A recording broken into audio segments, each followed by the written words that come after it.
Hello? Oh, there I am. Yay! Sorry about that. Yeah, so somehow my mic got unplugged, but we fixed it. And then, yeah, I'm actually trying out something new.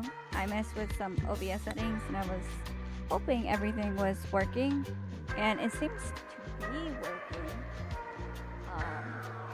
So that's actually not that bad. Alright, so we're gonna start with National Novel Writing Month in like 10 days, 9 days, 9, yes, about like a week or so. And then I have a lot to do.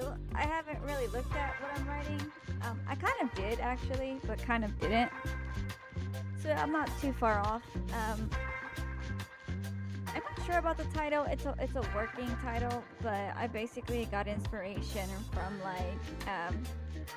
like The Ranger's Apprentice by John Flanagan, and then we have like the monsters from The Witcher, and then there was The Seventh Son, and I forgot the author of that series.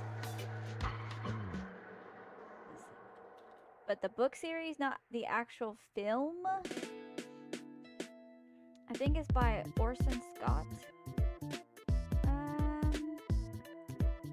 Yes, Orson Scott Card. That is the author. And I love these books, so I was like, yay, inspiration.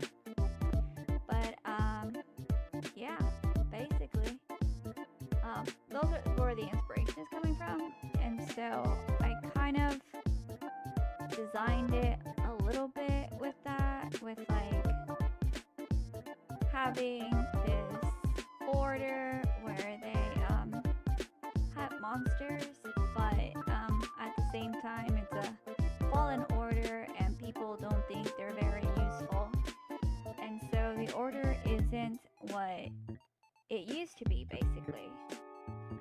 And so our main character that I have named Alice is going into this order as a form of survival, really, and having no other place to go. And so she's not that she's stuck with it, but she finds it's kind of like a found family type of trope. And so I kind of have to make sure I play into that or write into it.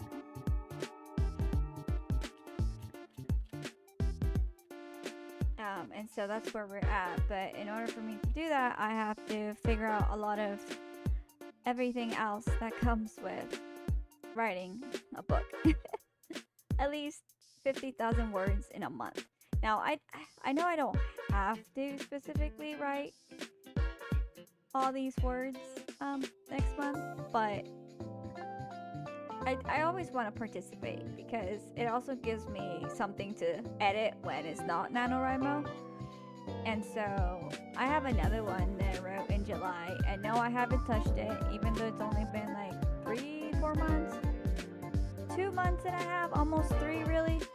And so I think in December I'll be taking a look at the novel I wrote in July and editing it. But in November we're busy with NaNoWriMo, and so after that one, you know, we get to edit it sometime in March of next year. So, you know, it's a work in progress, I feel like. But alright, today we're starting off with our prepping, really. I kind of made a map, I guess a couple of months ago of where this was going to take place, but it's not very good. I might just have to remake it, just sketch it down or something. I thought I had it, but I don't think I actually got the PNG version on it, so it's still on my Clip Studio program, but I never downloaded the final copy of it, so there's that. But I know it's there, so it's something to work with. Alright, so I have a couple of a couple of titles so far that I'm working on. It all has to do with dragons, and I'll tell you why dragons are important, but I have to kind of figure it out. I wanted dragons in my book, but I don't think they won't show up in the first one. That's the thing. So I'm like, should I just have dragon in the title, even if it's basically the name of the order? I feel like I'm gonna put a post up on Twitter and I'm like, choose a title. I need a title. So there's that. But I do have my characters. I think let me switch screens, and I don't think I have it really set up in general for writing anymore. So let me, yeah, the capture's not there. It's fine.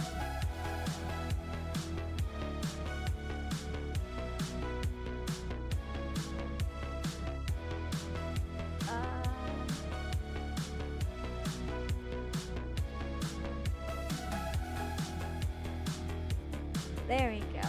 Something like this. I do have an order of dragons and stuff. It's a work in progress, really.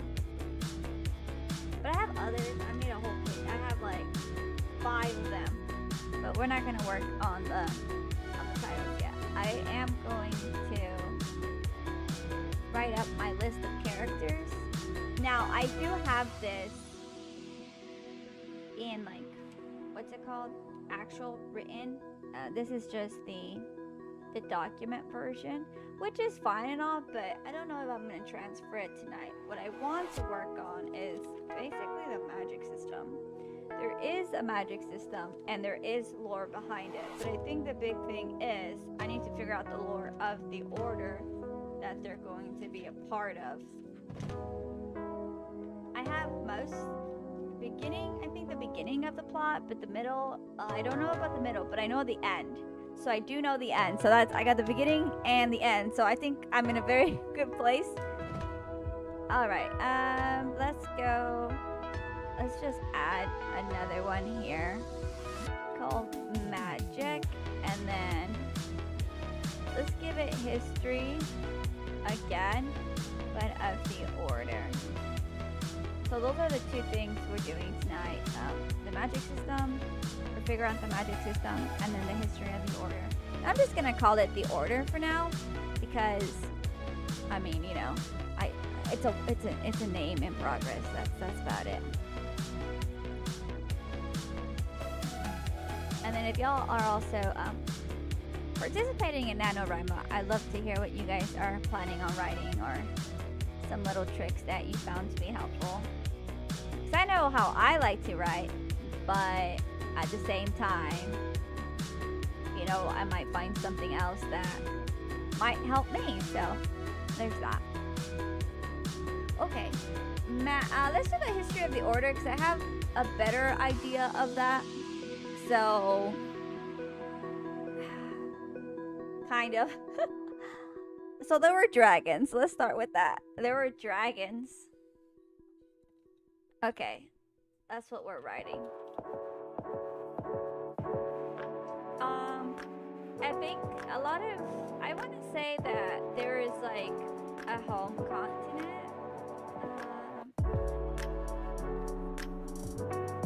So explorers traveled, maybe being led by a prince.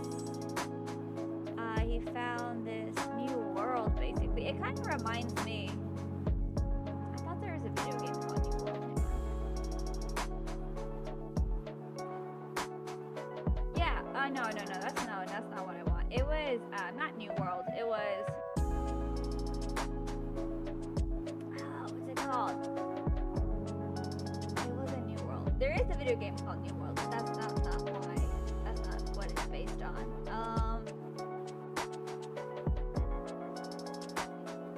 There was like these, gosh, I totally, I'm blanking.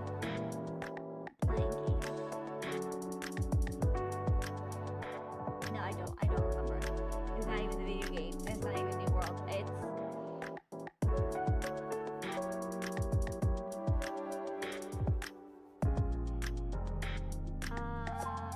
there was this game where there's like this disease kind of spreading.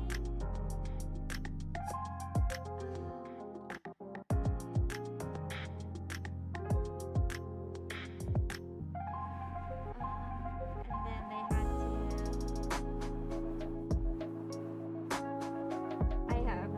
you know what, it's on my Xbox. But basically, it's like this. They travel to a different continent and they're finding things over there that basically, you know, bring over. And they have like creatures over there and magic. And it's so vague and confusing, but I don't know what it is.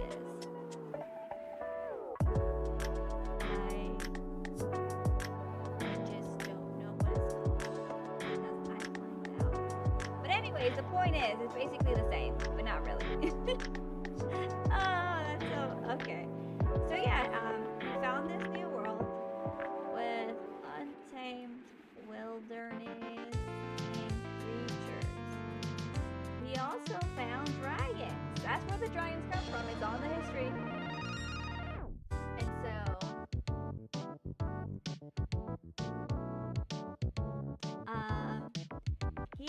this prince, befriended the different tribes and settled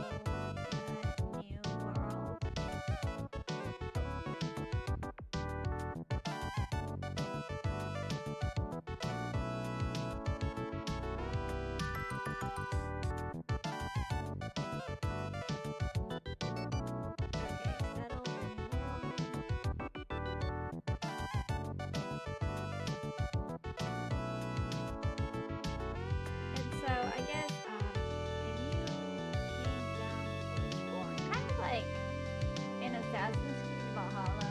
Spoiler alert for those who haven't played, or if you don't care, then that's fine. But basically, Eivor and her cousin leave because she follows a cousin who doesn't agree what his father is doing, and so they basically get kicked out and they travel and create a new camp for themselves. So that's what's gonna happen here. But instead of getting kicked out, the prince voluntarily goes. You know, he wants to make a name for himself.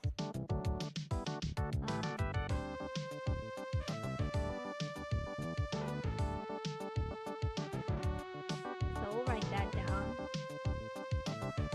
New kingdom was born, you know, so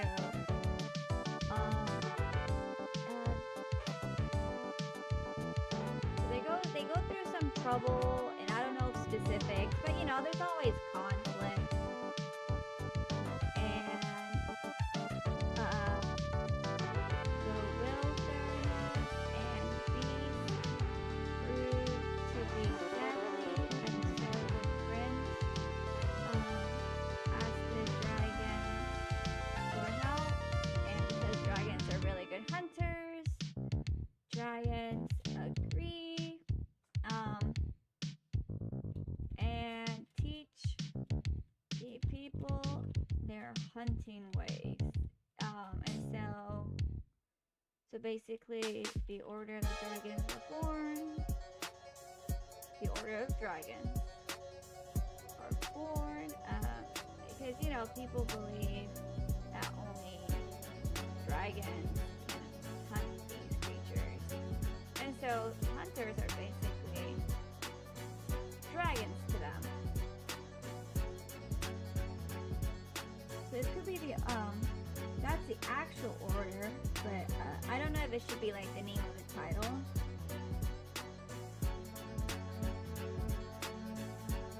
So there's that.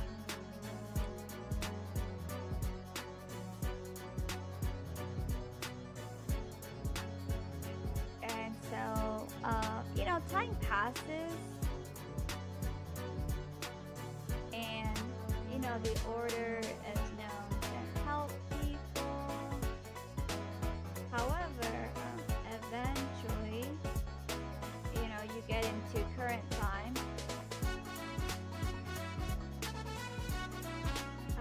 There's not a lot of monsters left. And so people think that the order isn't necessary anymore.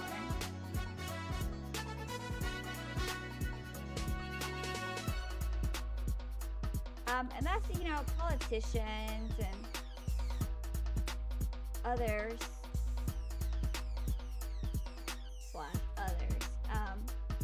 I mean, they also feed into this. You know, they bring up, oh, all this money is being wasted. Manpower. Basically, resources are being wasted on them. And so, the order doesn't... They're basically kind of forgotten. At that time, too,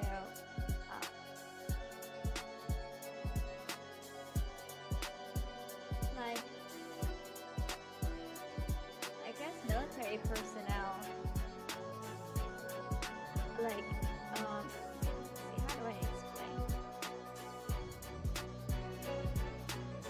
It's sort of like, oh, you know, you say you have, like, a giant snake monster, and so, you know, you probably need, like, 2 hunters to do it, or 2 dragons to you know, get rid of it. But with military personnel, you need like 20 people because they're not knowledgeable on the best ways to, you know, hunt these creatures down. But it is possible with a lot of loss and patience, and so that's what I'm trying to convey. The military personnel, you know, sends like groups of, you know, people out there and to hunt these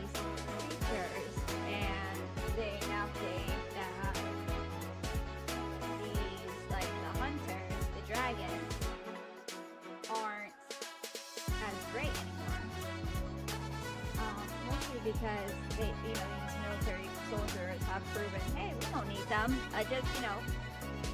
We have enough military soldiers, we can just send those out. And of course, I feel maybe the order was always like private. They did get money from the kingdom, so maybe that's why. Okay, hang on. Money is always something that motivates people. So the order was private and received money for services and day-to-day operations, politicians,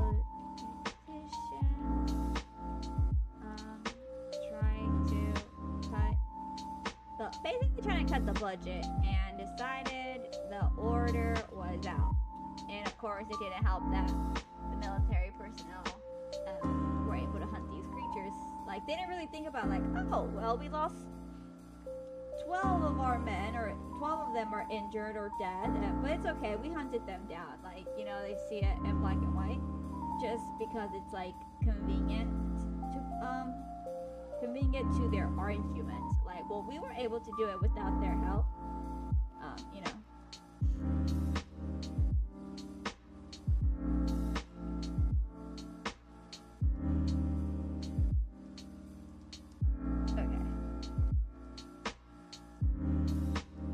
So because of budget cuts,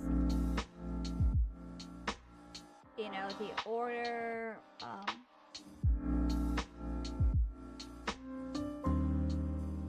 it didn't fall, but it didn't do good. Well, not that it didn't. I mean, the order had to find other ways to make money. So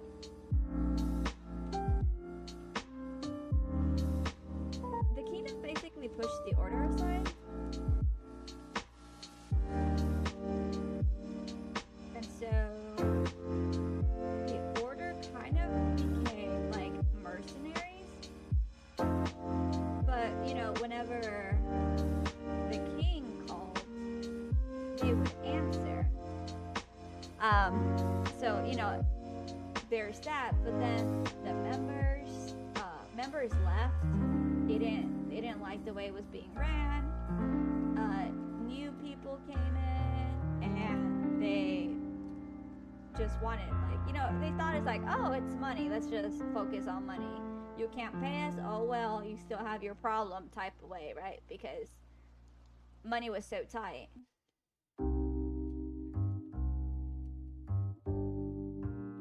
I feel like the basic idea of the order changed with these new people. So the order was divided by like factions. We call it the old blood and the new blood. Old blood was all like, hey, we still have a job to do regardless if we get paid or not, right?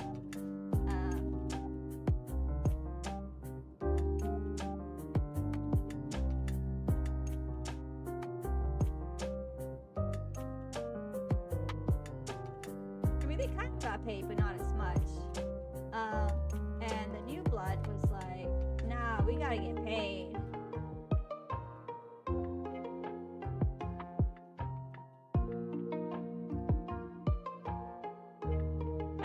They both had their fair points. Like, yeah, you wouldn't want to work for free.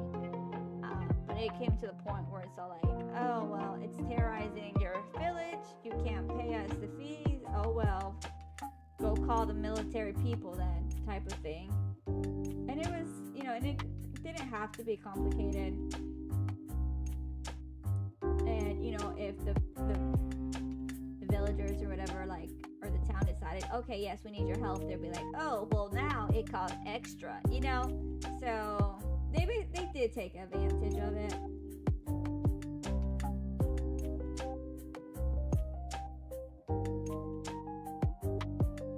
So, there's that.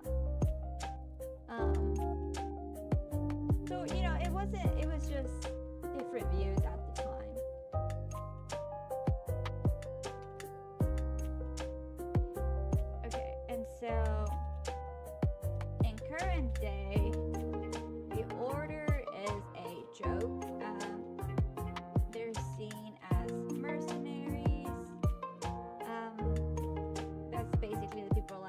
Oh, mercenaries. Okay, well.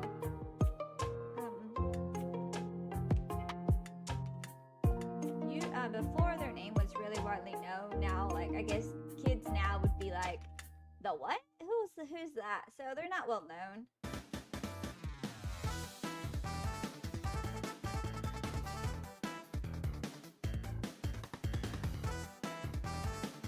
So I did include dragons, so that's good. And so I guess the newer members of the order, they basically don't have all the information. Like with the old bloods, you know, they would share a lot of knowledge that came with being a quote-unquote dragon. But with the new members, they're like, oh yeah, it's like, oh, it's just like sword school where we train and we just learn a few things about these monsters, but it doesn't ever really go into like the little things. Because I was gonna think that in order to become a quote-unquote dragon, not like an actual dragon, but a metaphorical dragon, to be part of the actual order of the old blood. That's so many different names. But so with the old members, before the whole faction, the two factions split, or you know, split into two factions, the old blood had this like ritual, like this spiritual ritual that they went through in order to be branded as dragons, so they'd be recognized. But the new order doesn't know about it, or if they do, you know, they failed their spiritual initiation, basically. And I feel like maybe some of them became disgruntled and just decided to do away with it because it's dumb and they don't see any purpose to it. And I haven't really figured out the purpose of it, but it is important. And I feel like it kind of could be like you can commune with dragons, like, you know, to ask for knowledge, kind of like the Avatar cycle. Kind of like that. Well, you know, where you can talk to other members of the order. So I just came up with that, and I think I'm gonna go with that because I think that's pretty cool. So I just gotta write it down. So the newer members, you know,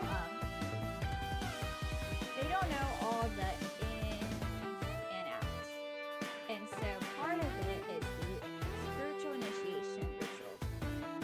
That's a mouthful. This is called a spiritual initiation for now. Members get branded by the spirits of dragons to become dragons. You know, it's like a title. Dragon is a title. Let's do that.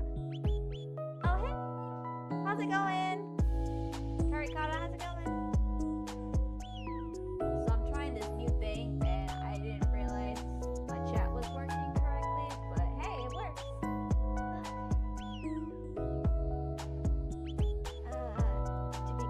To earn. Let's do to earn the title of dragon. There we go. We're doing oh, you're good? That's nice. I'm planning a fantasy novel for November. And I think, well, actually, yeah, in July we had a dark fantasy. This one's a young adult fantasy. Oh, yeah, I do. I haven't played recently. I kind of got a little upset of not the last season that just ended, because I didn't play the last season, but the season before that. The season before that, it was just with the whale.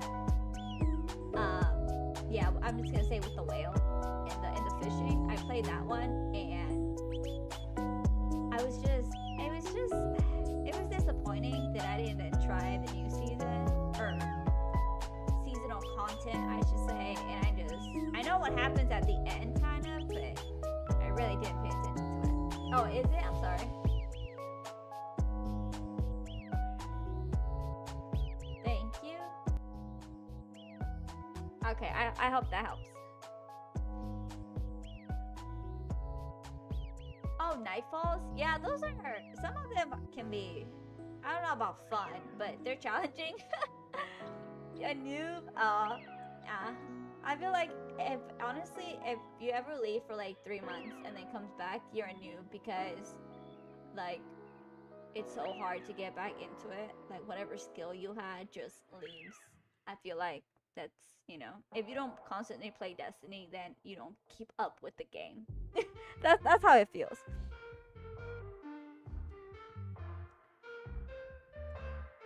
And then nothing's really happening in the novel yet. I haven't written it. I'm just planning. I'm lore building right now, so that way if it comes up in the novel, I'm ready. Like I know what's gonna happen, or I know where to pull from. I'm not just making it up as I go.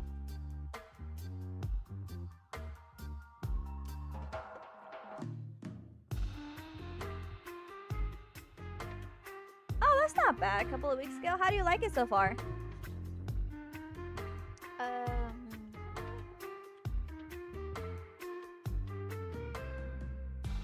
So new members.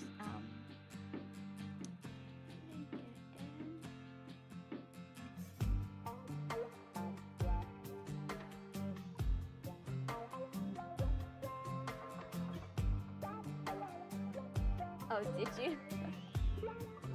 Destiny 4?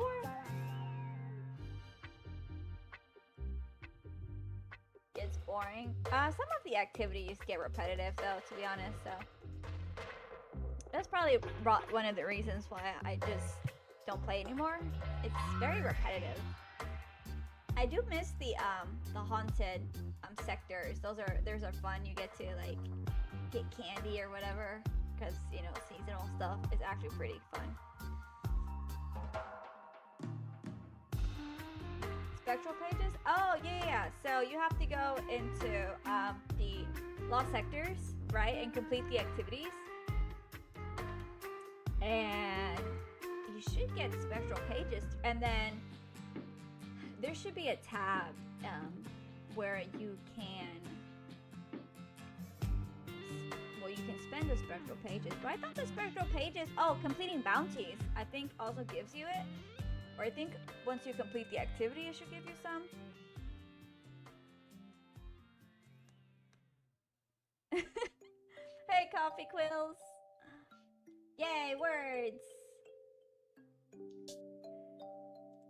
Oops, I didn't mean to do that. Hi! Waves back.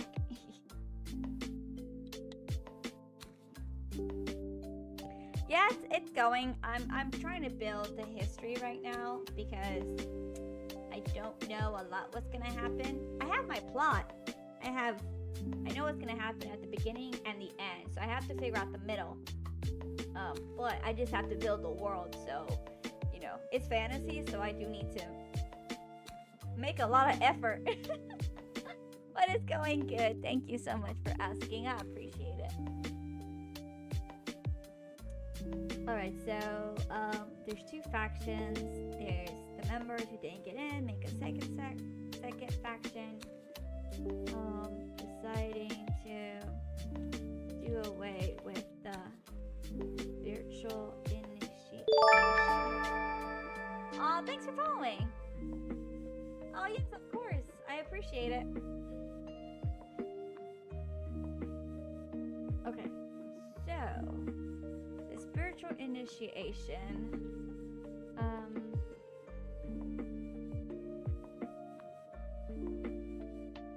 Like I said, it works like the avatar cycle. That's the only way I can really explain it.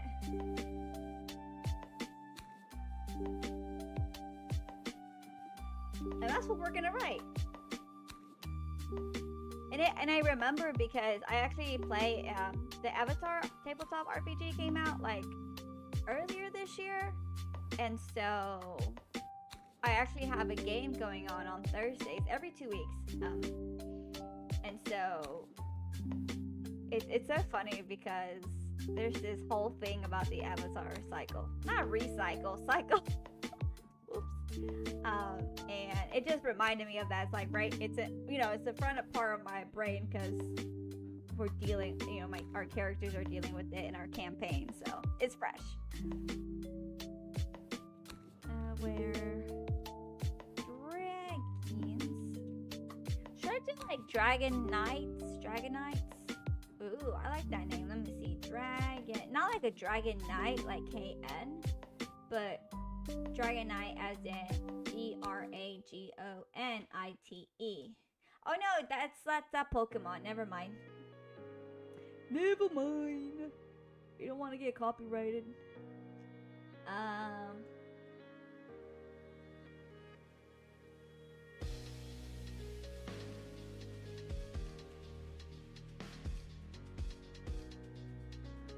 Yeah, like. Yeah, okay. Well, we don't. There's a Pokemon and then there's like a Dragon Knight. Dang it. No wonder it was smooth off my tongue. Dragon Knight. Okay, well, you know, for the title of Dragon. Super secret king of a faraway kingdom. I mean, you can name. I can give you a role if you wish. Oh no, there's like this random prince. He doesn't have a name. The prince. He's called the prince. I have to figure it out. Cause I feel like they're gonna have a history lesson in the story, and I need to figure out names. So if you want to, the prince. If you want to name the prince, I'll accept a decent name, a workable name. So I'll highlight it here. So you know, there's your contribution. You can find a name for this prince. Then it'll be helpful to me. Because the worst part is naming things. Like, what's her name? What's his name? Like, I don't know. I have to look through all these like generators and lists. Like, which name sounds correct? That's the hardest part. Naming characters.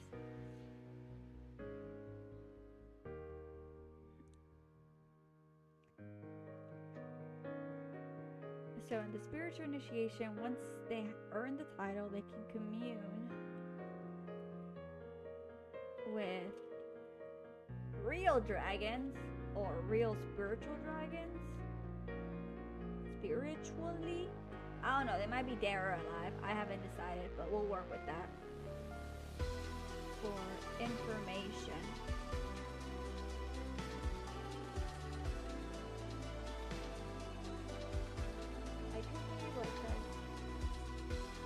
I mean, yeah, you know.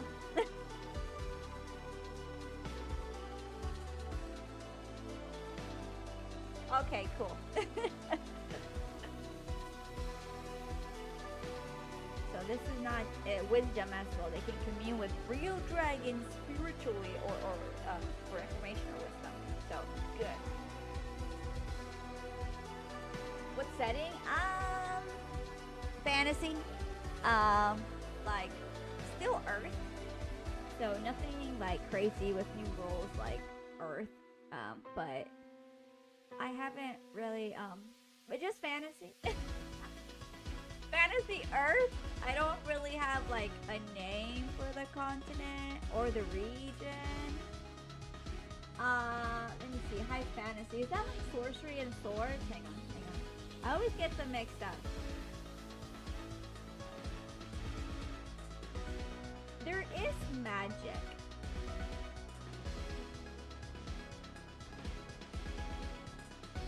Oh, let me see. That is a good question. Okay, so let me see. Epic story. I don't really think it's like an epic journey at all. Is it? Wow.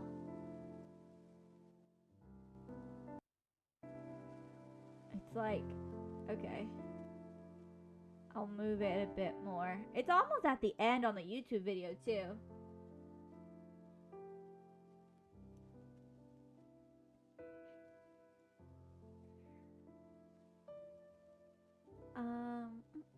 In fantasy, a map.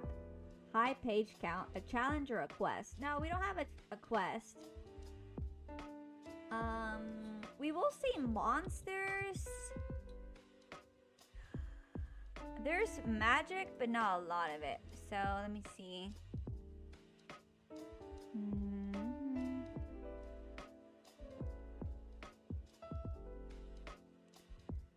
Lord of the Rings would be high. This Dark Materials. I like those books.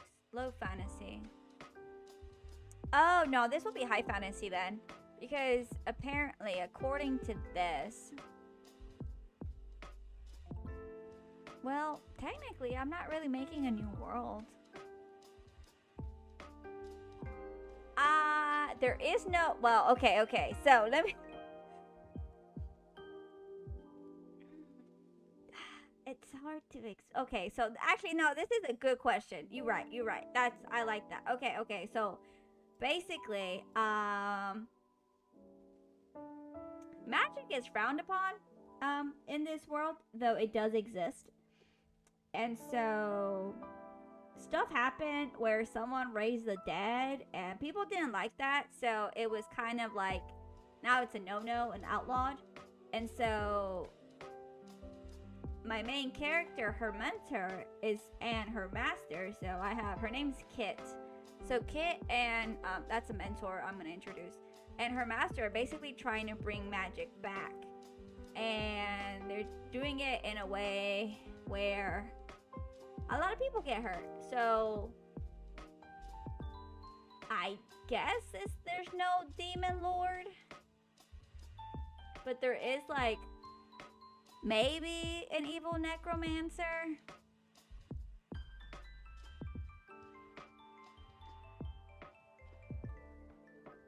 Because the whole... but not really a necromancer, because they don't want to bring the undead. And that's something I do have to figure out. So let me think. So the way I had planned it was that the Order of Dragons, working title, bear with me, hunts monsters, but over the course of the years, you know, monsters are not very, they don't sprout anymore. Like, you don't see them often. And so the order has basically been forgotten. And Kit wants to bring the order back to its former glory. And so Kit and her master, unnamed for now, because I don't know their name yet, but they're basically using magic to either A, create monsters to attack people to make the order relevant again, or B, controlling monsters to attack people to make the order relevant again, if that makes sense. Yeah, basically, typically, yes, they did. But I'm gonna have it where like, oh, it's gonna be like, oh, this anti-hero raised the army of, raised an army of undead to help fight this conquering army, but we didn't like that, so we decided to ban it.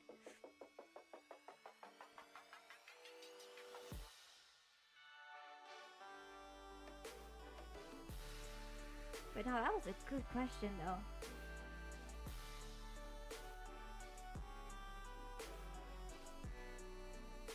Okay. So, where did you stop hearing me?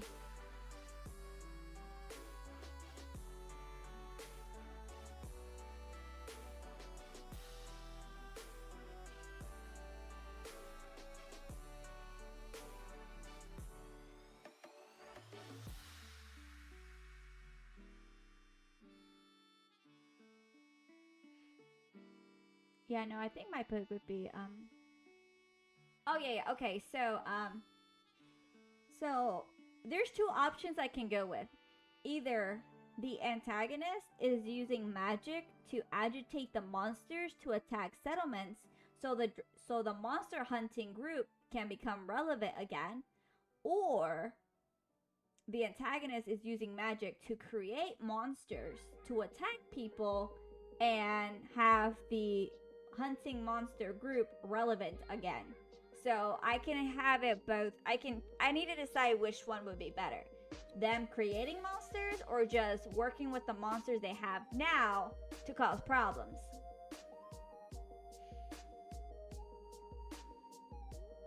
I think both would work, but then I'd have to like play into with like how are they creating monsters, you know?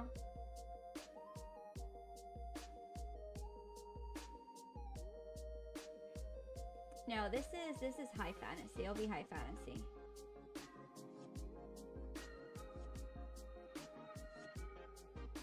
Because low fantasy seems like magic is injected into the real world.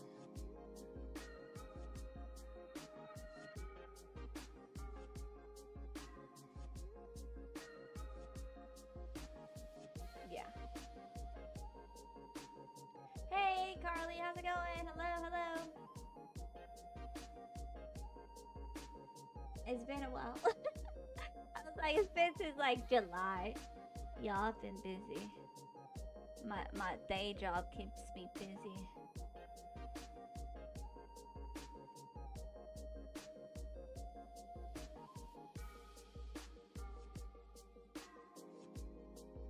Yeah, definitely. I want to do more of it, but it's just been, I don't know if you guys know, but I'm a teacher. And so, you know, August, September are just so busy with the new school year. And so I actually had to go to the dentist and get like a mouth guard because that's how bad I'm stressing.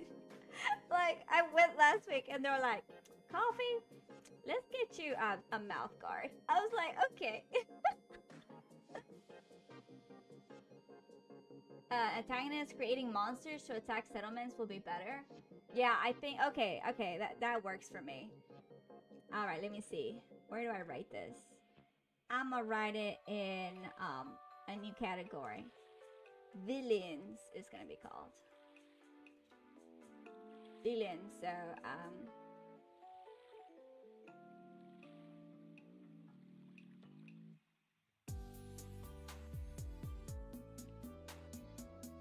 so the antagonist is creating monsters to attack people and make the order relevant again. Yes, okay. So that works. Because I wasn't sure which way to go. But if they're creating monsters, then that's fine. I'd have to decide, like, how? But that's not too big of an issue. I'm thinking that they use magic to transform people, you know, because why not? Like, yeah. Like, why not? I can't really think of an answer, like, why not, right? I mean, if they're already, you know, making monsters attack people, then I don't think they care where they're getting or how they're creating them. And that way, it could be like, oh yeah, they definitely bad people.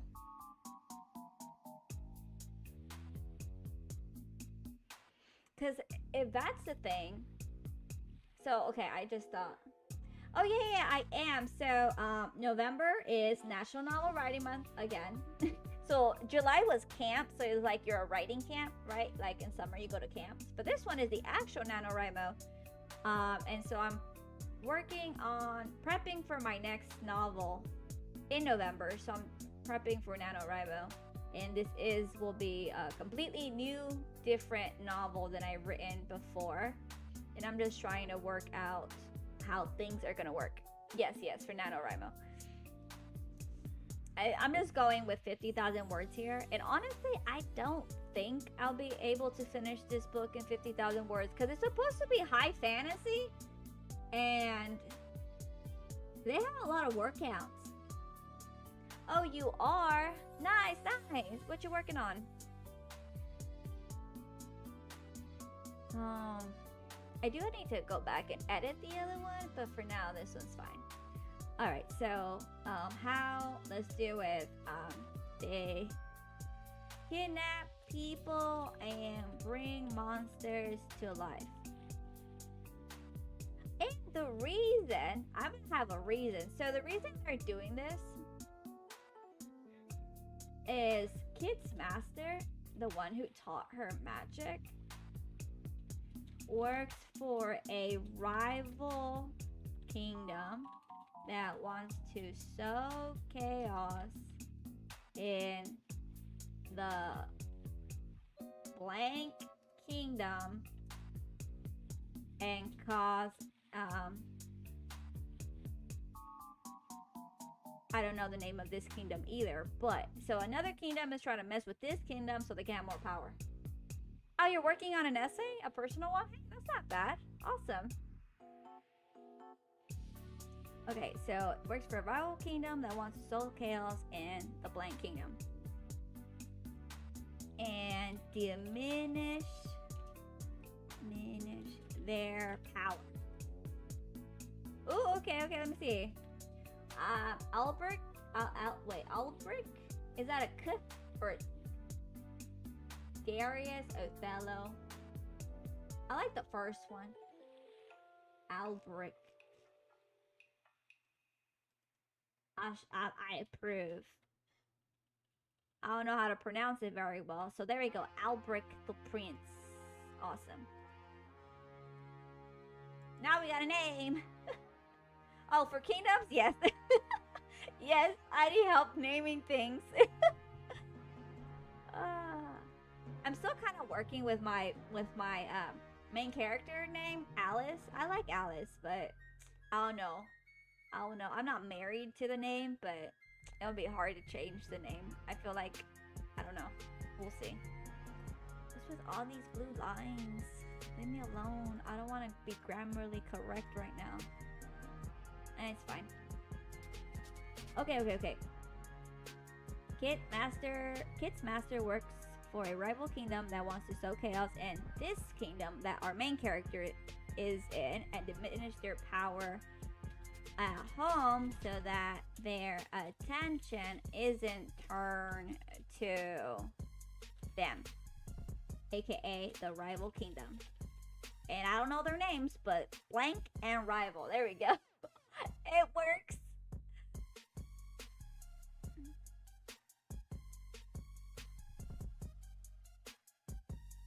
Alright, so we call them the villains.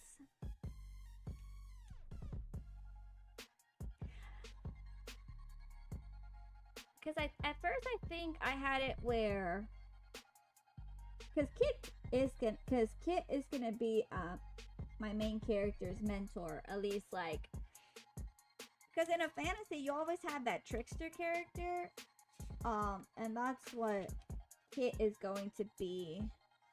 Like, she does want, you know, she knows what the order was and she wants them to succeed, but she's going a whole different route to succeed. I mean, they can be rich. Like, how rich? I mean, they did say that this kingdom did prosper, but they also wanted to do some budget cuts. Probably because they wanted to give their money back to themselves, but...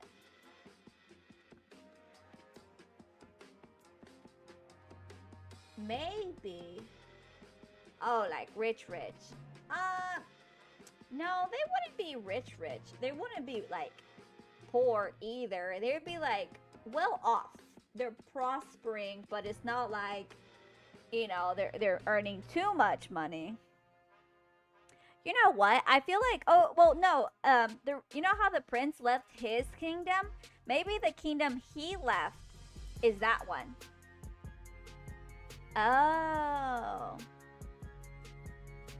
Like trading hub.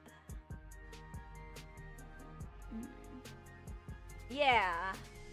So if it's like so remember there was the home continent that Prince Albrecht? I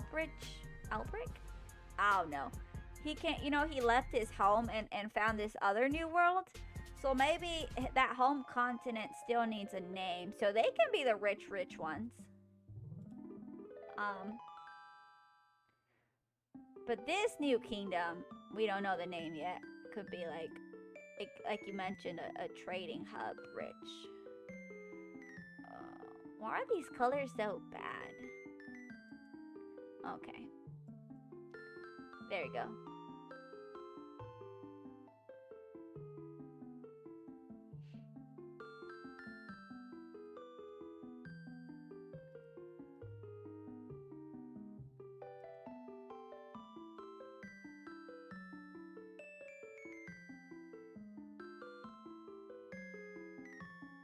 Alright, so we got the villains. So basically, Kit was manipulated by her master to do all this. Like, oh, hey. So mages aren't allowed in this continent, but maybe in the rival kingdom they are. And so,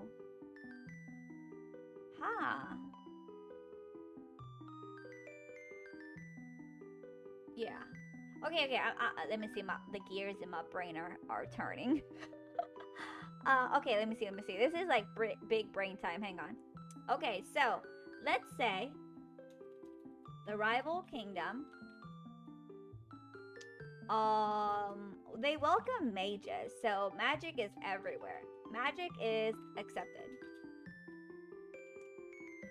And so, okay, let me see. So they welcome mages. You know, magic is widely accepted. Everyone basically uses magic, and if you don't use magic, you're a loser. That's you know, basic stuff. And so, Kit's master is a powerful mage. And we don't know his name yet. So we'll highlight it in yellow.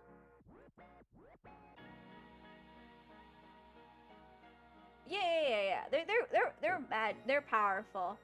And so Kit's master, he or she, you know, I haven't decided yet, wants to get into the good graces of the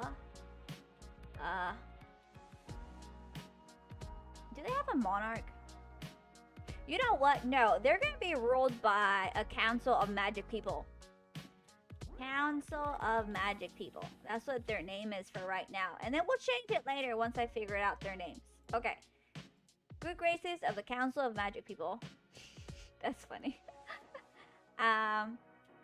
You know, because he's, you know, power, right? So, he sets up a plan to manipulate his impressionable apprentice, aka Kit. So he basically like visits her in her dreams. Oh, you know what? No. Kit could have just come from the kingdom itself. How did they meet? You know what? Dream walking. Kit is a dream walker, whatever that is. Dream walker. Okay, magic. Let's explain what a dream walker is later. Okay, we need to do that. What is it? There we go. It's kind of like the witch hunter, like one of the characters that which she could like something to do with dreams. I forgot the specific name for it, but I thought that was cool. So let's get inspired by that. Okay. It's all coming together now. You guys are great. Okay, so the master sets up a plan, manipulates Kit into becoming his apprentice. Like, oh, hey. Because I think the Order of Dragons, as I said, name pending, they were accepting orphans and people on the streets because, you know, like, hey, we'll give you food and a place to stay. Just help us slay monsters. Good trade-off. Yes, okay. That was how they operated mainly for people. And so I feel like maybe even the new members started doing this, just accepting anybody off the street. Usually, I think the old blood was like, nah, you must come from a reputable family and or order. And now it's all like, yeah, we'll accept anybody and everybody. And it could be that Kit was one of the last ones that was reputable. So that if she is, that will fuel her desire to mold the order back to what it was. Yes, that works. Okay, hang on. Let's go up to characters. Oh, I named her Kisa. No, her name's Kit. I like Kit better. Not that Kisa's not a good name, but I'm like Kit. It's so short and punchy, like Kit. I don't know. Okay, so Kit, from reputable Oh, you know what? Reputable knight family, and then she learned she had magic.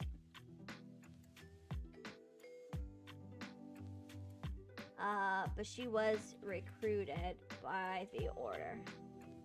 So, okay, she came from a reputable knight army. Then she learned she had magic, so she had to hide it because she knew magic was not accepted.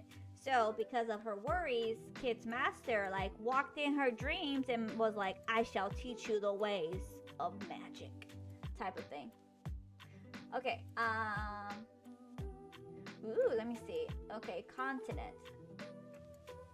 I like Everdell. That's a good one. All right, Everdell.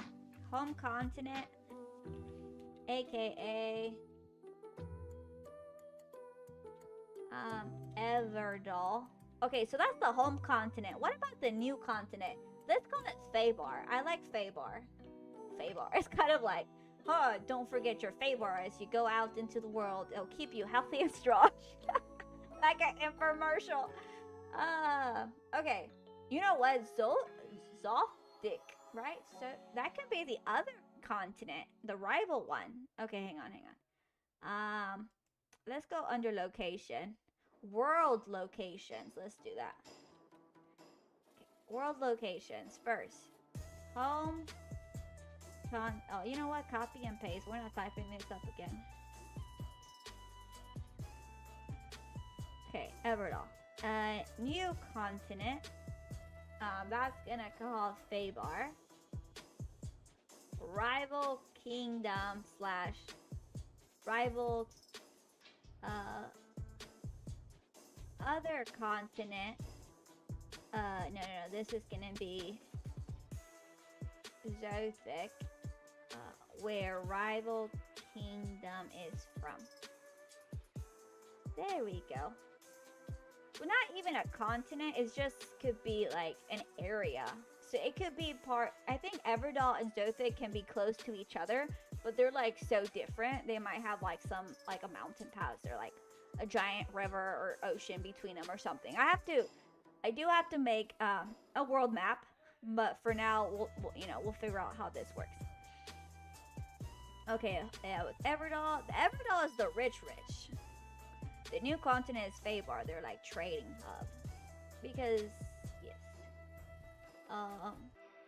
Rich. Zothic is magic blooms, basically. Because magic is like everywhere.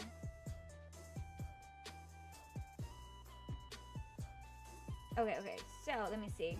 Kit's master, pending name, wants to get into the good graces of the Council of Magic People, also pending name. He manipulates Kit, who happens to be a dream walker, and we don't know what that is yet, and convinces her that he can help her make the Order of Dragons return the Order of Dragons back to its former glory. But in reality, the Kingdom of Gold, yeah, that sounds nice.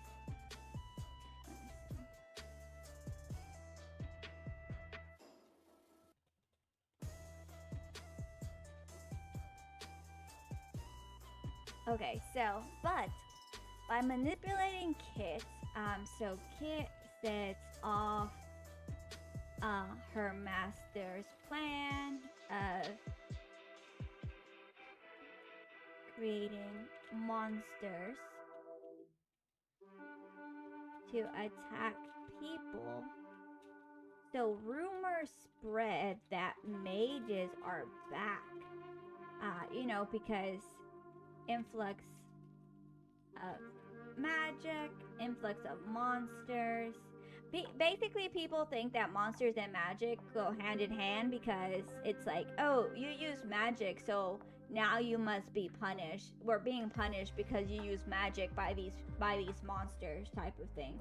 Even though they don't like go hand in hand, people are easily manipulated when they don't know any better.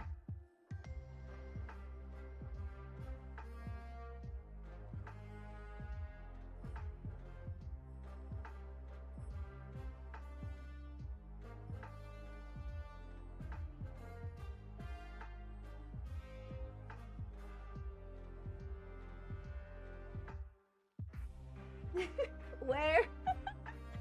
uh, uh, well, you know, once it's released, I'll make an announcement. I shall make an announcement. I don't know if I'm going to usually, so how it works is like I can always publish it like on Wattpad and stuff for it, but I kind of don't want to. I kind of want to I don't know if I want to have it traditionally published or self-published. I might try self-publishing though. But that's also like both paths are like kind of still they're different though, and they all have their pros and cons. So once, you know, because I have to write it first and then I have to edit it to make sure everything is how I want it to be, and then publishing comes later. So we'll see how this goes though, because I feel like I have a good grasp of the plot. It's just that middle part that I'm kind of iffy about.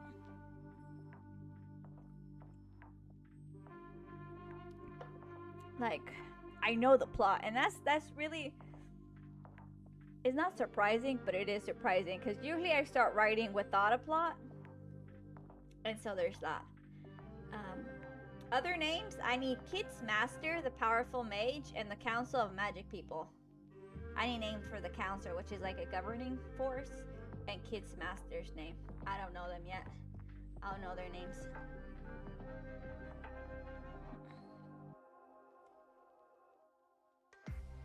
Okay, so Kit starts creating monsters to attack people, but I think Kit is not the only apprentice Kit's master recruited. So he has others, and others are also sowing chaos.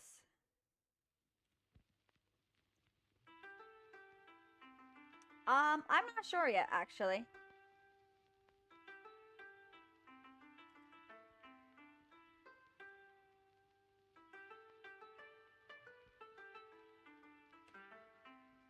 I'm not really,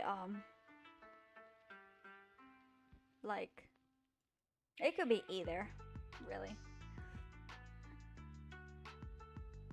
So Kit communicates with them through dreams, like dream walking. So that way there's no paper trail. Okay.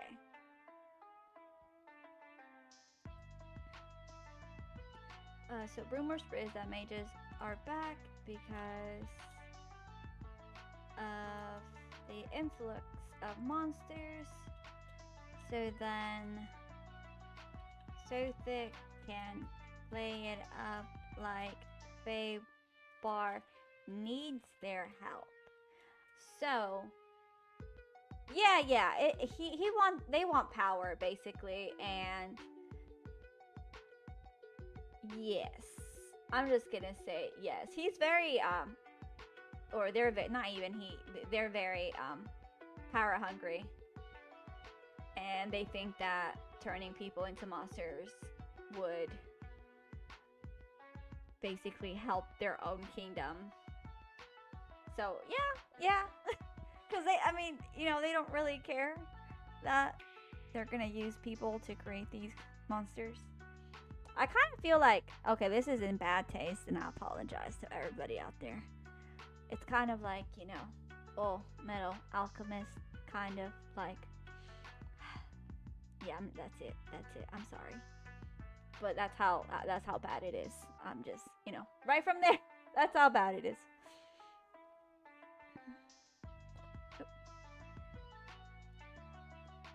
And try to get their soldiers on the ground, or even gain leverage.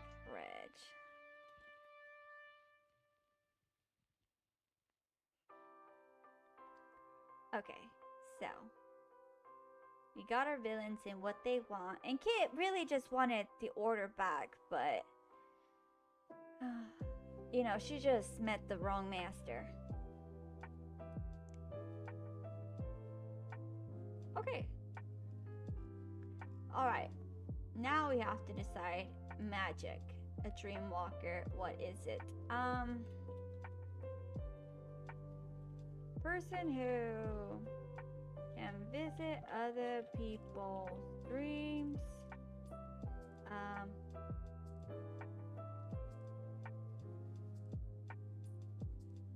Ooh, Sindarin looks pretty cool. Morden, Mira, and Adnos, Galea. I think Sindarin works. It's just so cool.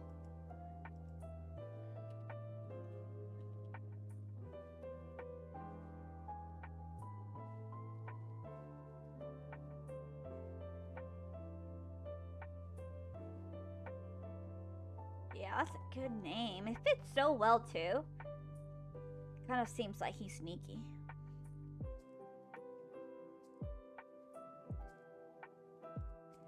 With enough practice, they can manipulate people's dreams.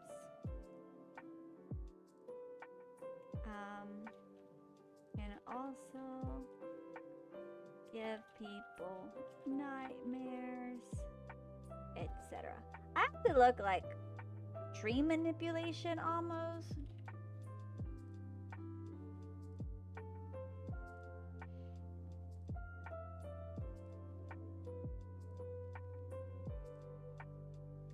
So they can be like trapped in dreams.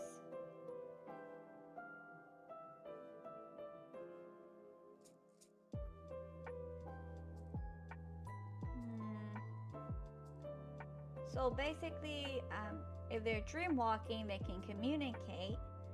And how about even imprisonment at a higher level tier? At high levels, they can imprison people in their dreams. Kind of like a coma. Okay, so that's magic. So, Alice has magic. So, this is the history of Alice. If I remember correctly. So Alice, her parents are actually from like a traveling troupe. So they were performers. I think they had like a juggling act.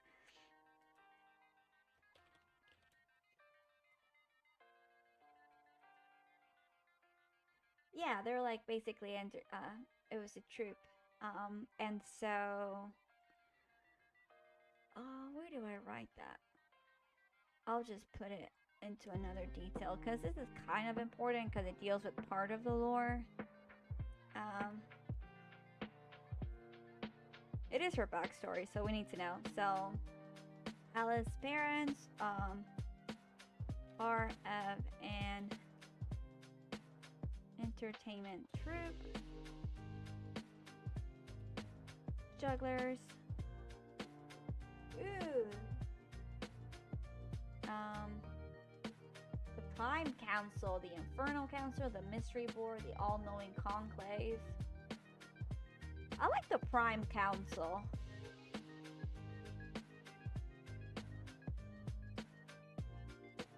Because the Infernal Council definitely sounds like they're evil. Like, that's a little bit on their on the nose. The Mystery Board, I don't know that I don't know. It has a different vibes to it, but the Prime Council, I think that's pretty good. It's just it's vague, mysterious, but still gives you like, oh, okay, they have magic.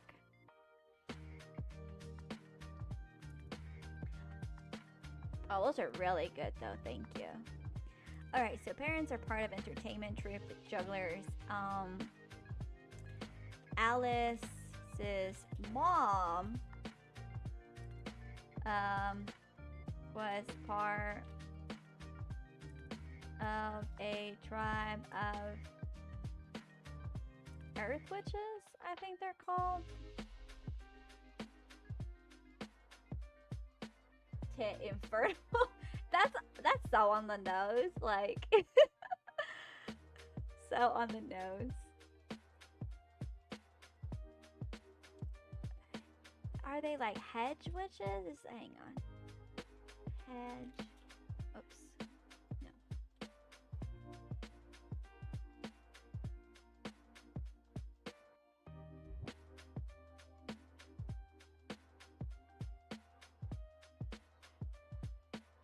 Yeah, like so on the nose. Yeah, I think a hedge witch. So they would be like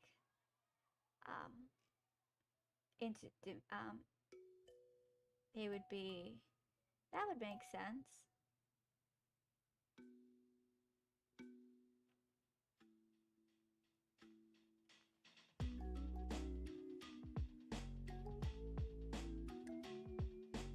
I don't know. It basically have like, it's like a solitary practitioner, but she was more like a druid than anything. But I feel like druid has been like, has a strong connection to like D&D where they can shapeshift sometimes.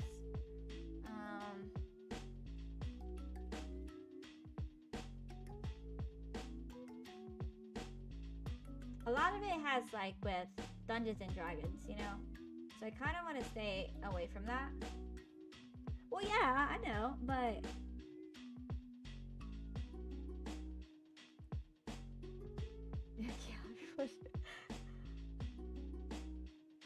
do they though?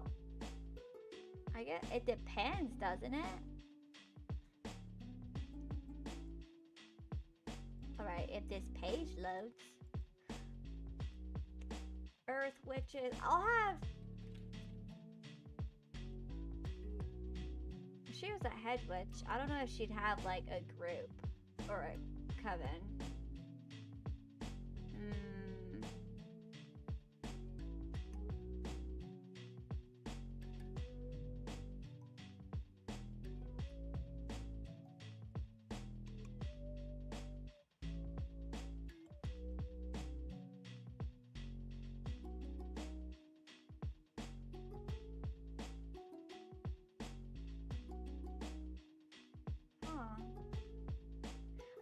Oh, I see.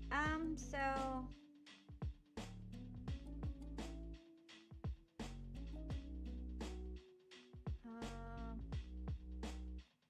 don't know. Maybe just a hedge witch, and they're just gonna have a different meaning.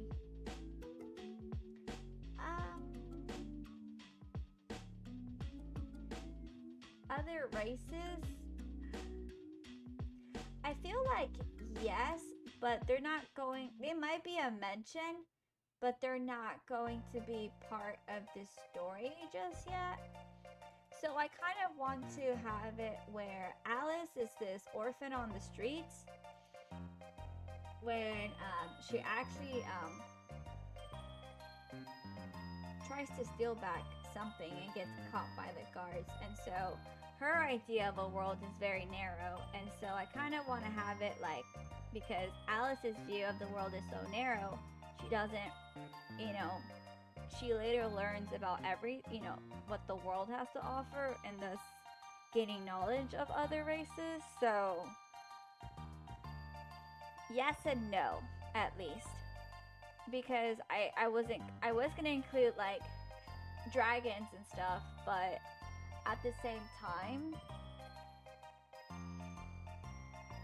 with the other races, she's not going to meet them yet. I'm not sure I want to start thinking of that in the first book, but eventually I would have to.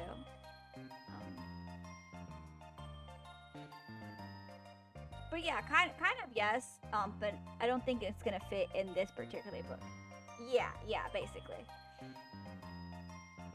Because I mentioned that when they're training to become like, to earn the title of dragon, that they're gonna have like history lessons, and it'd be a lot of them's like, when you're sitting there learning history, it's not like the funnest thing in the world. unless you really like history. And so I think during those moments where I have it in the earlier books, I'll mention like, oh yeah, we have the other races that don't really interact with people, or they're in like a different area of the kingdom, not in this area, so you're not going to come across them, but they're there, you know, so you know that and you're careful. The big mentality I feel like with the other races will be like, oh, you gotta be careful, they're gonna try to take advantage of you. But you know, it's always like not the whole race. There's people like that, but it's not a catch-all, you know. So with Alice, she does use magic, which is why Kit even basically even saves her. So, but I need the backstory first. So I'm getting ahead of myself. I know the backstory is just plays into the story as well. So Alice's mom was part of like Earth Witches, and married Alice's dad, who was a juggler, and they traveled together. So she joined the troop. Okay. So on her mom's side, Alice has magic. During a routine stop, they were attacked by, I call them jackals, but they're like hyena monsters. But that's not all. Oh, the Knights of Blood? Huh. That's actually a really good name.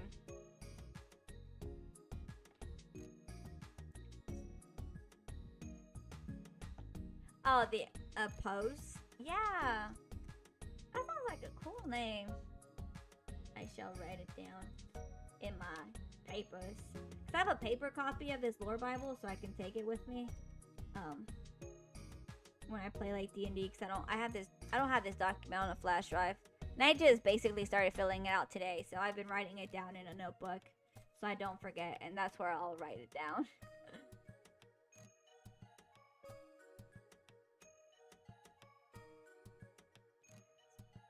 So the Knights of Blood oppose the Order of Dragons. So maybe these Knights of Blood, they don't want to kill the monsters, they want to control them. So that's how they oppose them. They want to control the monsters.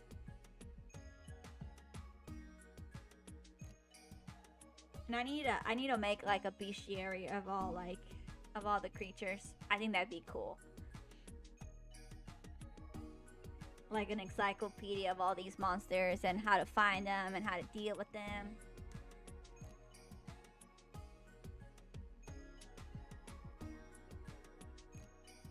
What is the, like,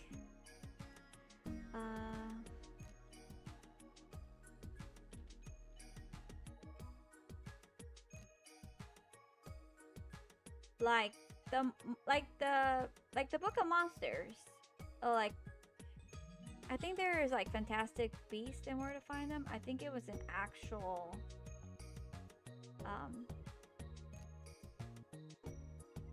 not the movie, but I think there was an actual book where it had like all these different creatures. What you missed? Oh, I'm gonna have to make up fantasy monsters. Like Fantastic Beasts and Where to Find Them type of book. It's like a little encyclopedia. That's it.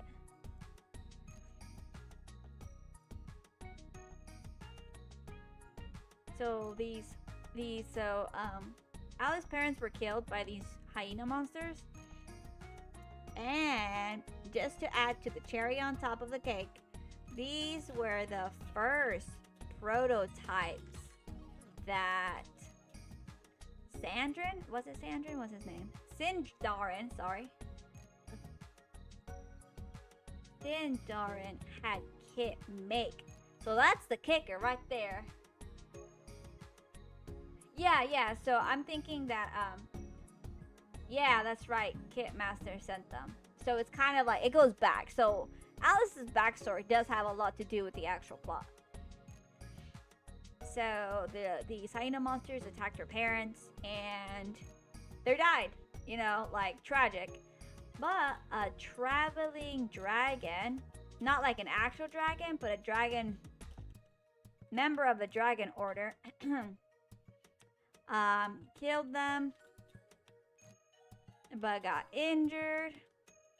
Yeah, I know, poor girl. That's not even the worst part. I'm gonna tell you the worst part in a bit. So a last remaining jackal survived and was set to attack the dragon. I don't know his name. What's his name? Hang on. I think I called him. I had a name.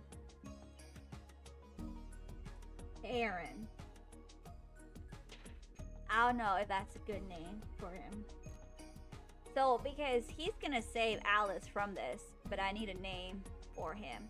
We'll just call him Dragon for now. I'll think about it in a bit. So so he thought he killed all the monsters, but one survived because they're like pack monsters, and one was gonna attack him.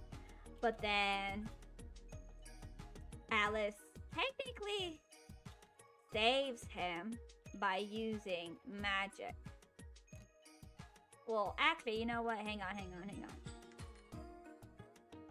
No, let's not do that.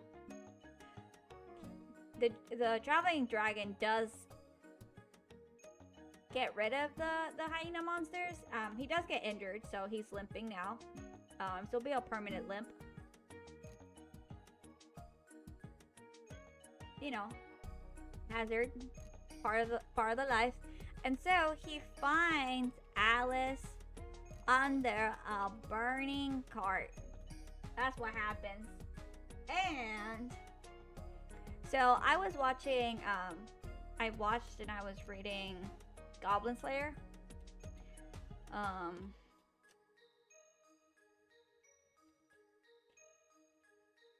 What was her name? The priestess. What's her name? No, not the little girl. The other lady in the church. Ooh, what's her name? Does she have a name? No.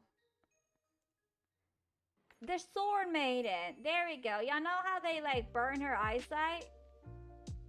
Yeah, that's gonna happen to Alice too.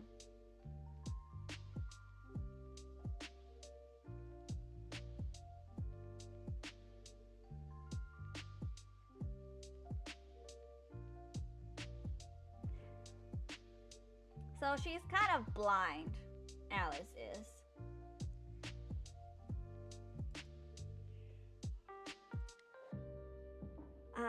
But she didn't burn because Alice summoned, basically we're gonna call it a shadow beast for now. Like, she's gonna have like a familiar, but it's gonna be in the shape of a dog, like just a dog. Maybe like, let me see. I don't know what type of dog, but it's gonna be a big dog.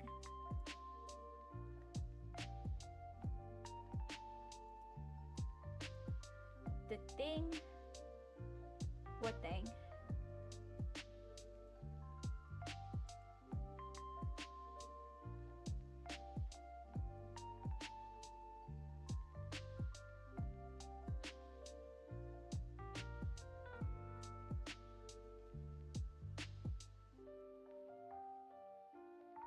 So Alice has lost most of her sight.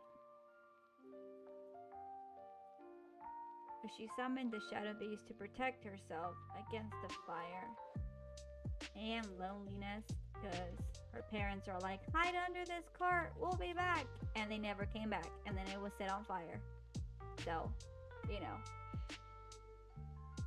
And so, so her rescuer, like, finds her, and that's when a remaining hyena monster attacks them.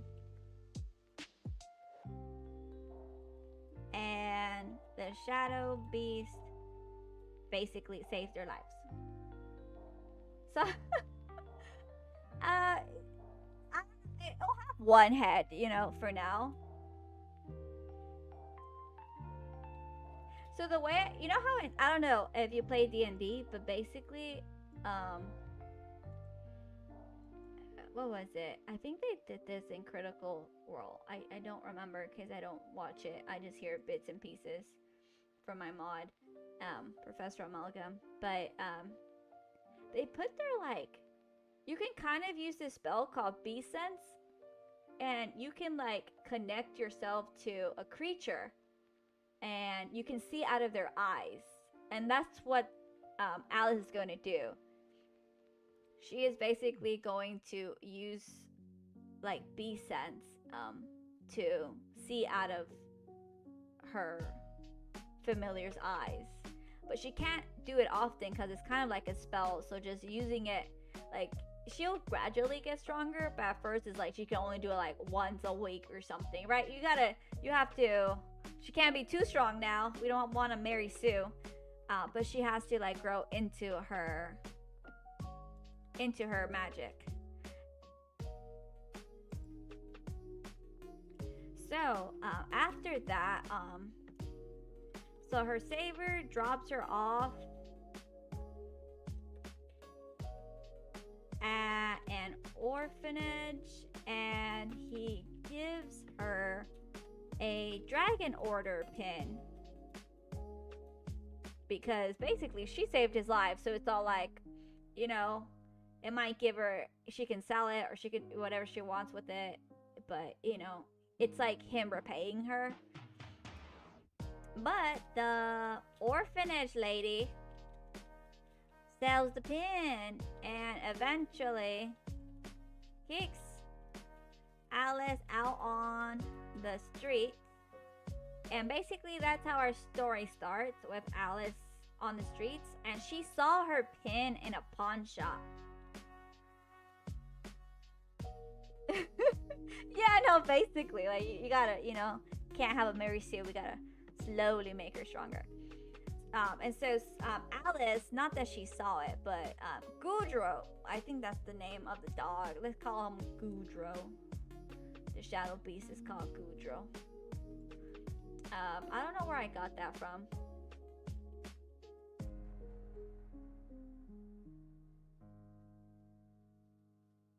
But yeah, that's I don't even know. And so Goudreau basically kind of sees the pin because he's his own magical entity with, they can still think. And so he basically tells her, hey, guess what? That's, you got your stuff there. So she breaks in using Goudreau, and he takes it, and a guard finds her, and she's like, oh shoot, he saw me do magic, I'ma die. But he just puts her in jail. And because she has a pin, he puts her in jail with all the other dragon members. And so that's how she get acquainted with them in the first chapter.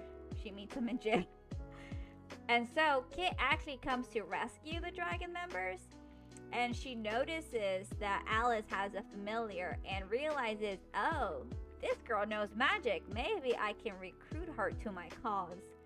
Otherwise, Kit would have just left Alice in there. But because Alice knows magic, that's how she got recruited.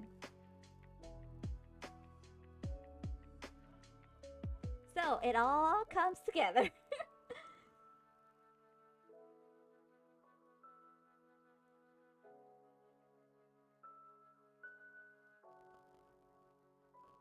That is the backstory for now.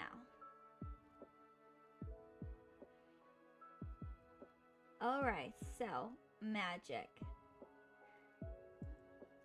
So, now I have to explain what magic is.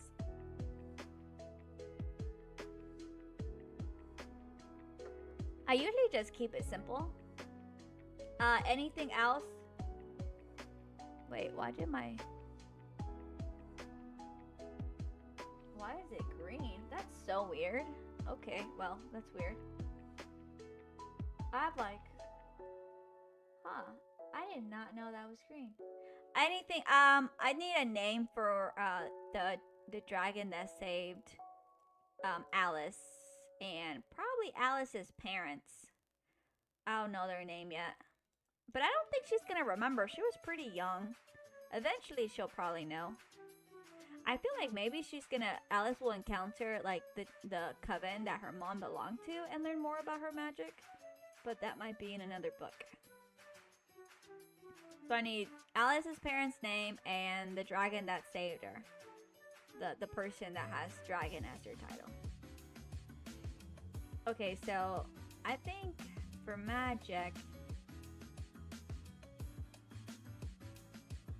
it's not gonna be all crazy. There's dream walking, but they're very niche powers. So this Baybar, because of its name, is inherently magic. So, you know, it comes, I want to say it comes from the, like ley lines, like magical veins that run through the earth.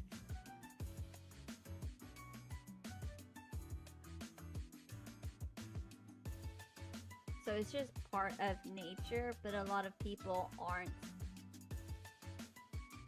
Yeah, I know, that's why I'm like, the Order of Dragons. It is confusing though, that's why I'm like, name in progress. So that's, yeah, that's what the prep is for.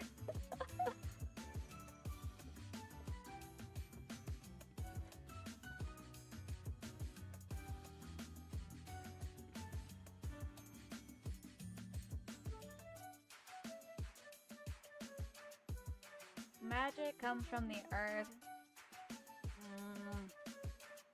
Not a lot of people can sense or use it.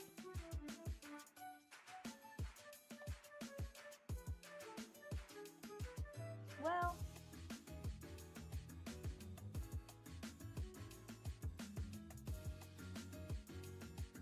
I wouldn't say everyone has a potential for magic. Like life force is kind of like magic almost. But if you use your own life force, then obviously you diminish your own life.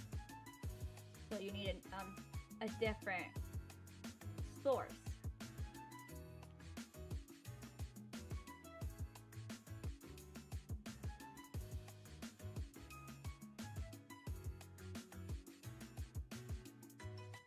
You can take somebody else's life force. That's how they created the undead people, the undead army.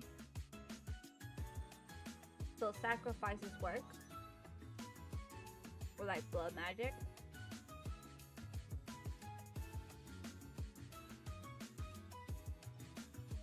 Because it's kind of like magic is magic. It's not good or evil. It just depends how you use it.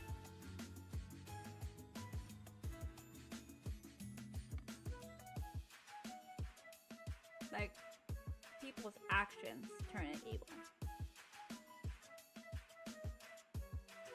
Now I don't know about demon summoning yet.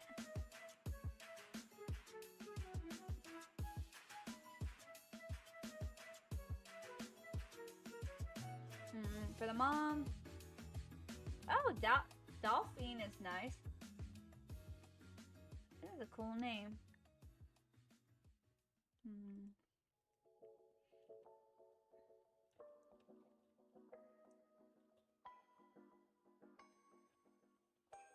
Dolphin. That's a nice name too. Thank you.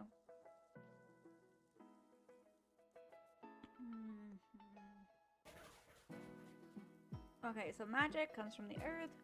You can use your own life force as magic. Diminishes your life. Most mages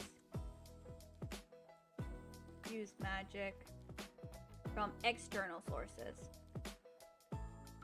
So there is like potion making and all that stuff, but I don't want to call that magic because it's like alchemy really.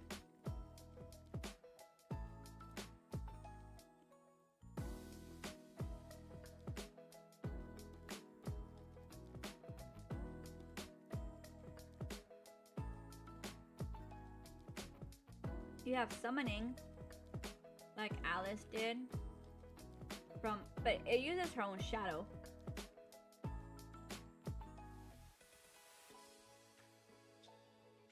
Because I think I'm gonna say that you can't just cast magic by waving your hand. It has to have like a cost.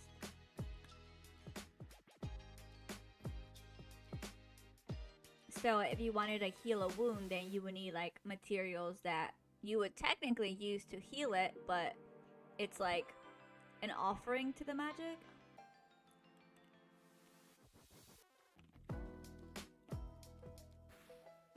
So like ingredients are needed.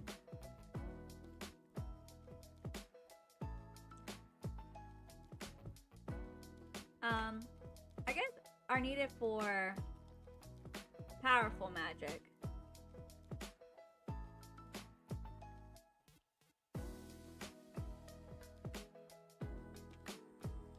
For the father,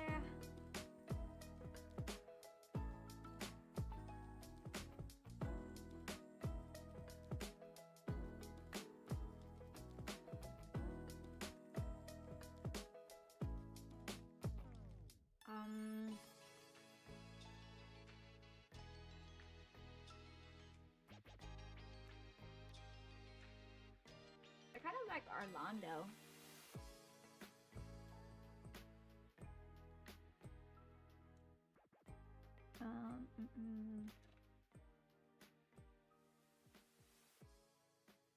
There we go.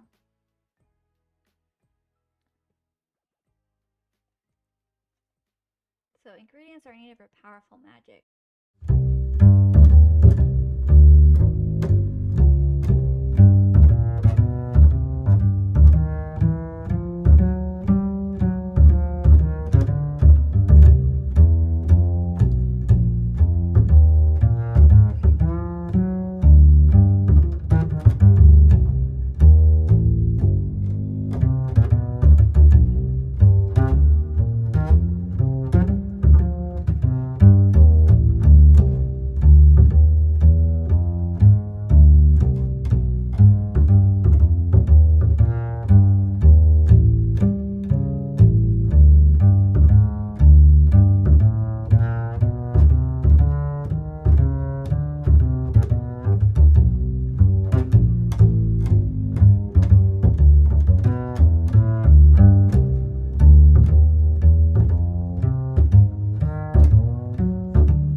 Different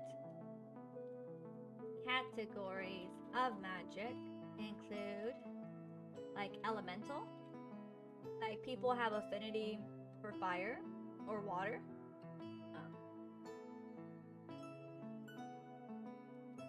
So affinity varies by person. It can be,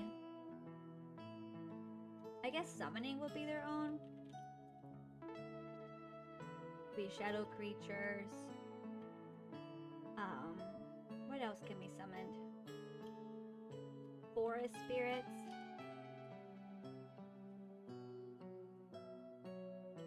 Kind of like things you can't see with regular human eye. You need like an enchantment to see them. But we're not gonna get like too much into it because Alice is not, well, at least for now. But I just have to set it up. And this leaves it potential to expand upon it. So even if I don't know right now and it's not gonna come up, it's there. Because Alice will eventually learn more about her magic. Because at first she's like, oh, well, I have this shadow piece and, you know, I don't show it to a lot of people. But, you know, she's not really curious about where it comes from until she will be. And, you know, she started looking for answers, and this is where, like, knowing the magic system better will come in handy. So you have elemental, affinity varies by person, and that's, you know, your basic fire, water, earth, air, etc. You also, let's do spiritual magic, which is where the dreamwalkers come in. Also, your healing, curses, and miracles is what we call it. Well,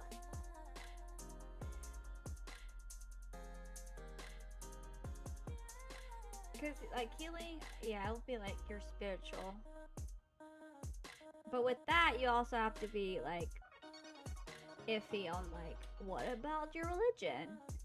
And we'll come to the religion in a bit. I just have to figure it out, actually. I don't even know. I don't know. That's how I'm gonna say that. I don't know. Don't know what it is.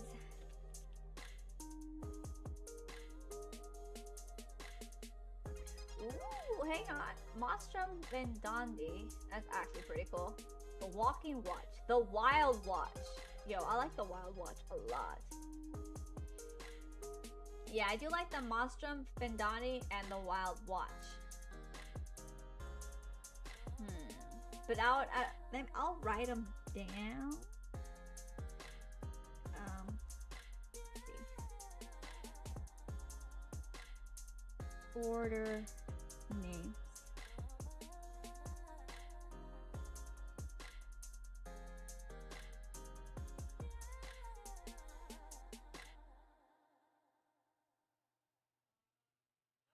The Wild Watch.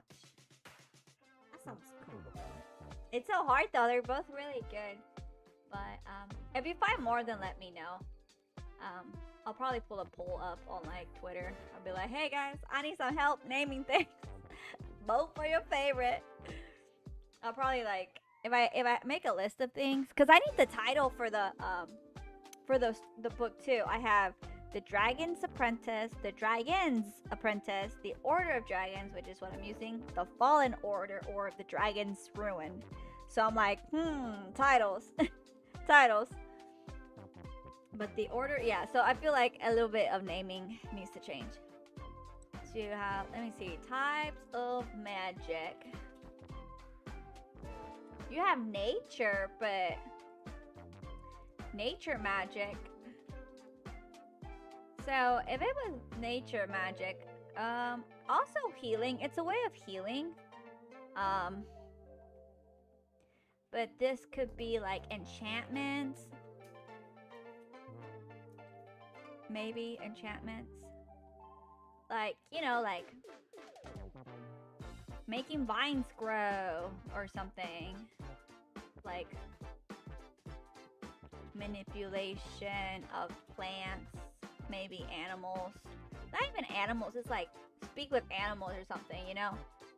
Like not really speaking their language, but just understanding basic needs and wants. Like, oh, this, you know, this animal is frightened. Why? And with nature magic, it'd be like, oh, there's a predator nearby. It doesn't give you the details. It just gives you some information.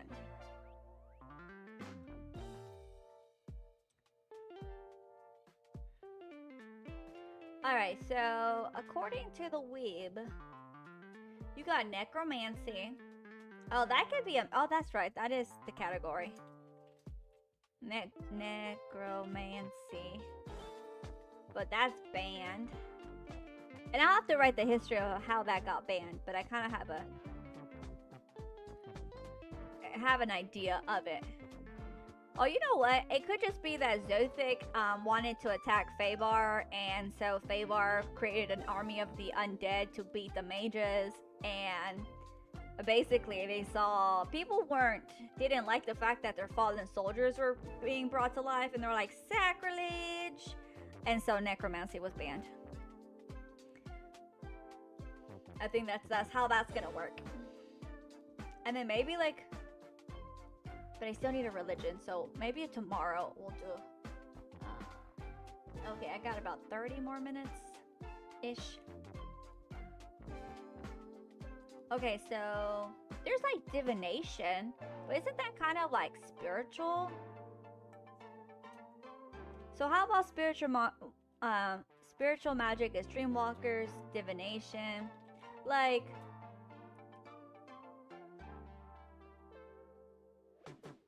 I don't know about seeing the future. They're not like spiritual magic. I want to say it's rare because not a lot of people. I don't want everybody to be looking into the future.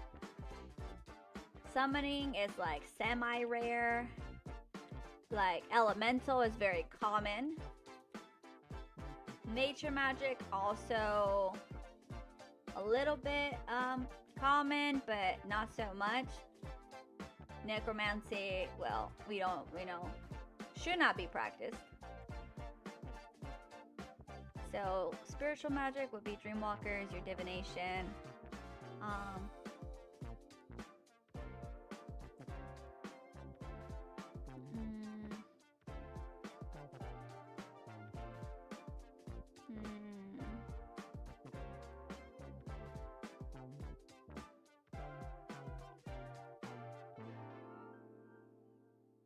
Could be like astrology, maybe. Yeah, kind of like astrology. I think for now, we have our 5 categories of magic.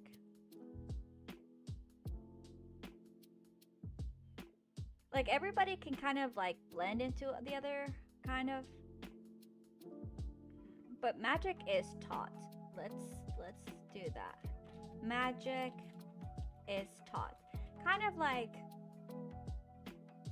so because everyone has the potential for magic, they can be taught, but it really depends on practice to see how good you'll be. And some people will just not be able to be great at it.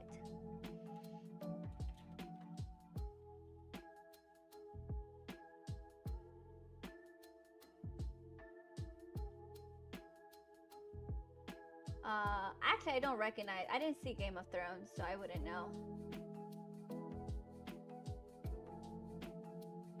Ajax is actually pretty good.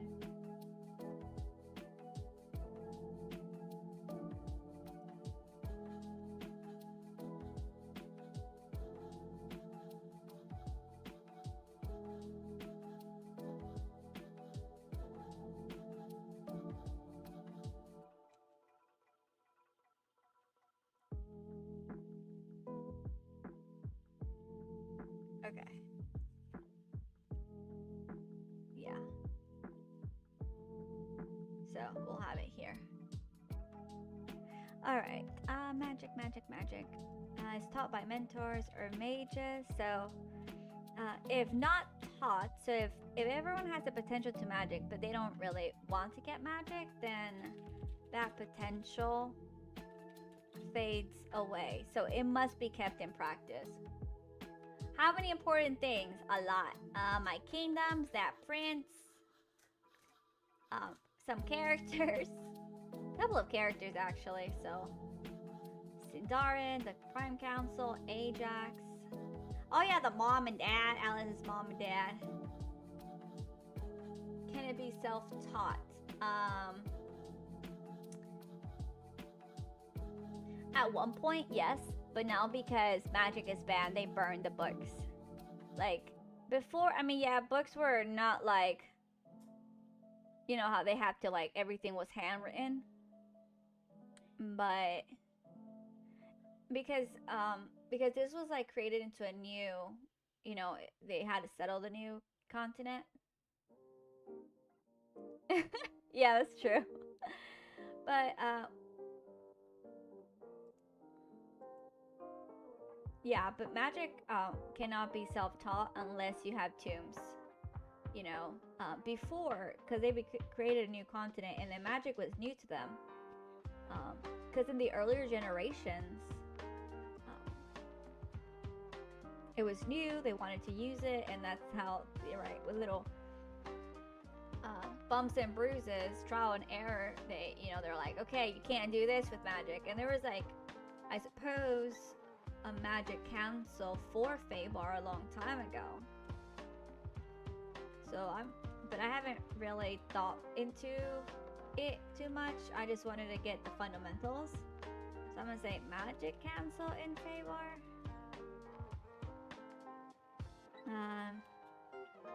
So they put rules in place to make sure people, or mages, use magic responsibly. Not everyone was taught magic. So if not everyone's taught magic, it was kept in a very small circle because magic is powerful and they don't want a lot of people controlling it. Yeah, exactly. And so there was a magic council, kind of like the well, no, I couldn't really compare it, but there was, but they've fallen since, you know, they've banned magic. It's been banned for like 100 years.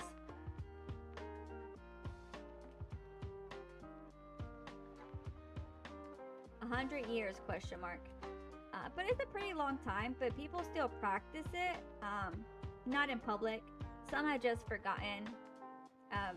Some, like, I guess, mages ran to Zothic when magic was banned.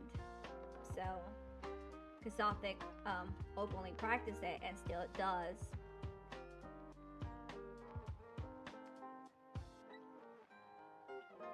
So that's something.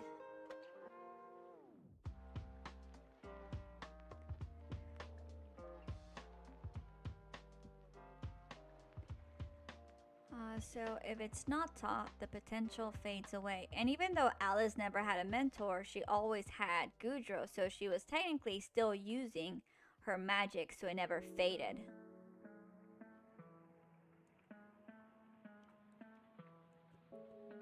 And so Kit will teach Alice magic.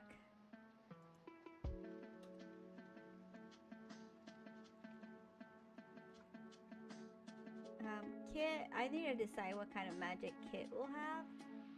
Oh no, that's right, spiritual. Whoops, I already decided she's a dreamwalker.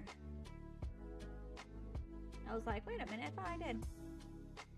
So it fades away, so... so things that magic cannot do. Magic cannot... You can't time travel.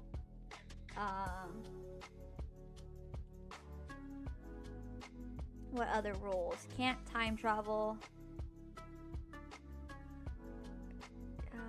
Let's see.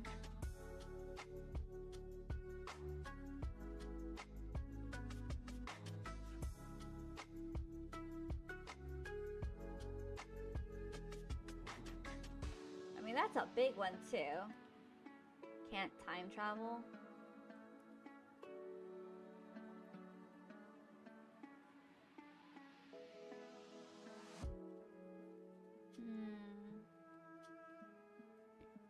I guess there's magic exhaustion. Can't use too much. Yeah, like, yeah, they can't time travel for sure. Because they can bring back the dead, but only skeletal. Like, you can animate undead, but you can't bring a person back to life. Like, you know.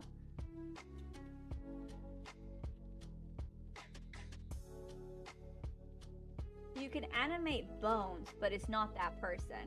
So say for example, you know, there's fresh corpse or something, you know, I have to paint a picture, like they won't like come back. You're animating their bones, there's like nothing there.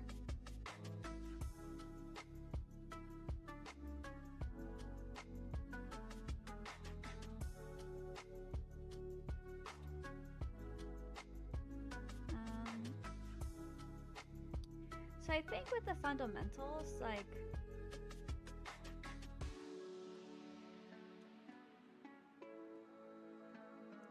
so with the magic exhaustion, like I want to say, like, imagine everybody has like a cup, and depending on the size of their cup is how much magic you can use. So if it's a big cup, you can use more magic, but if it's like a small cup, you can't use that many. So you can't go over your threshold. So everyone has a different threshold to use magic. Like different size cups is how I'm going to explain it here. It's probably how I'm going to explain it in writing as well, so it can be like in layman's terms.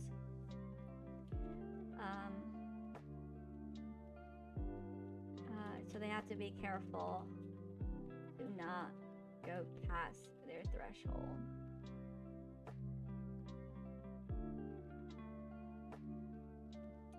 Some other rules.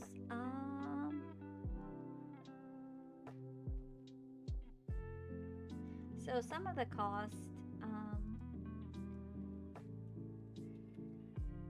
you do need ingredients for spells. I can't spell.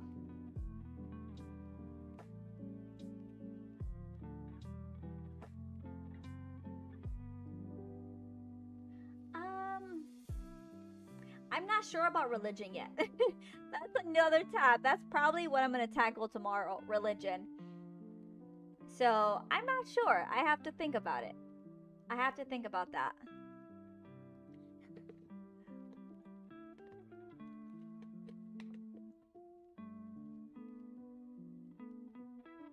So the cost of magic, ingredients,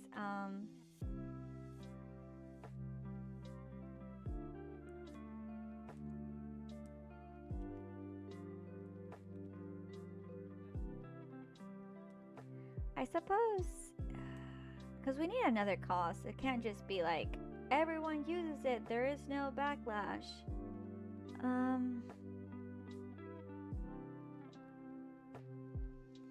What could be? Oh, welcome back. No, I have to figure out the religion tomorrow.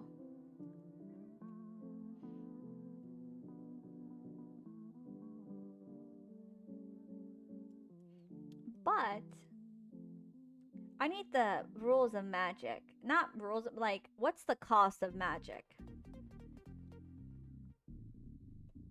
What's the cost?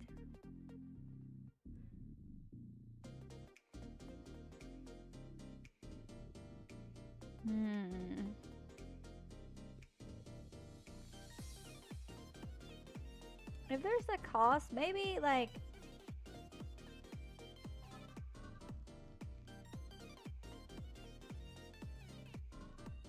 Does it shorten their lifespan?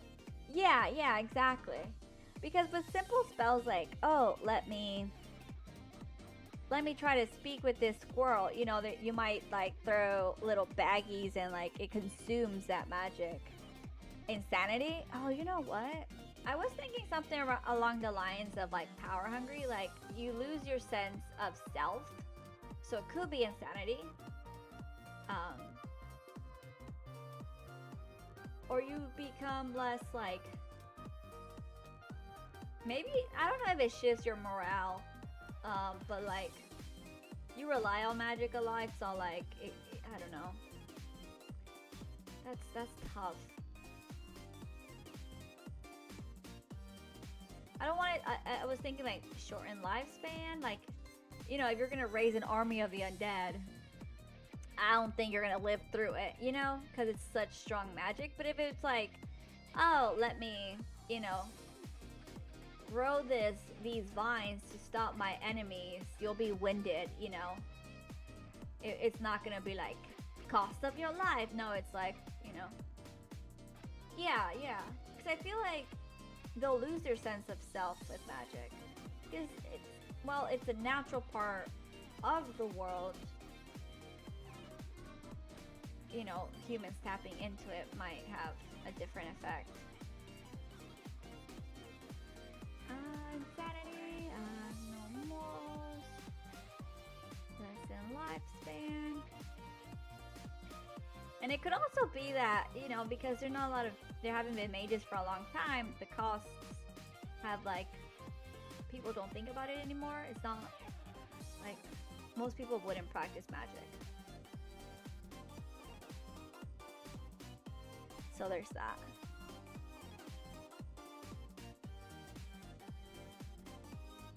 Yeah, I'm thinking like, because like if you were to heal someone, you'll need the ingredients, and then it like consumes them to make the spell. So stuff I also have to create. The government, I think Faber has a monarch. Dothic has a mage council. Everdell, I think, is also a monarch, because that's where the prince came from. So with the monarch, with Faber, they have barons of like different regions. So the kingdom is divided in different regions. I don't know if I'm gonna call them barons.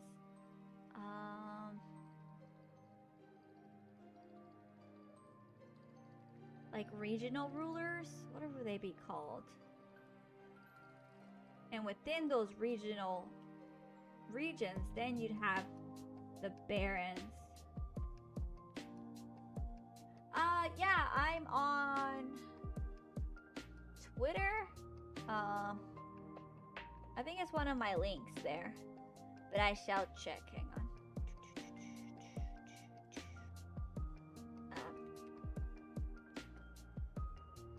That's me.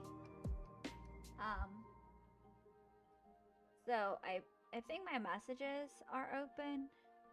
I think it also.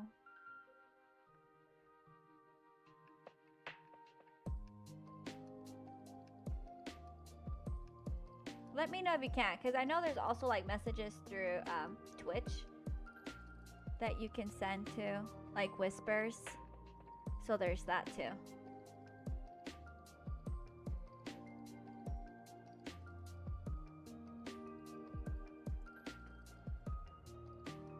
So we have the regional rulers. Maybe these are your dukes, and then you have your barons. These are your parts in those regions, your barons.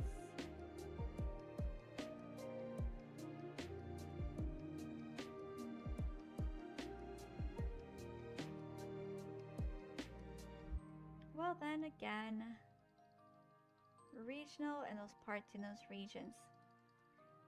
I need to figure out how that's gonna work though.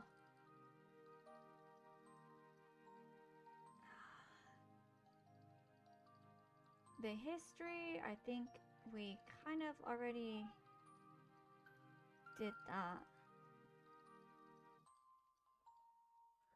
So that was part of the history of the Order, the Wild Watch, I think we decided to call it. Where the prince came to this different area. So Everdell has a monarch. There's the magic, and then the religion, we gotta work on that. Plot details.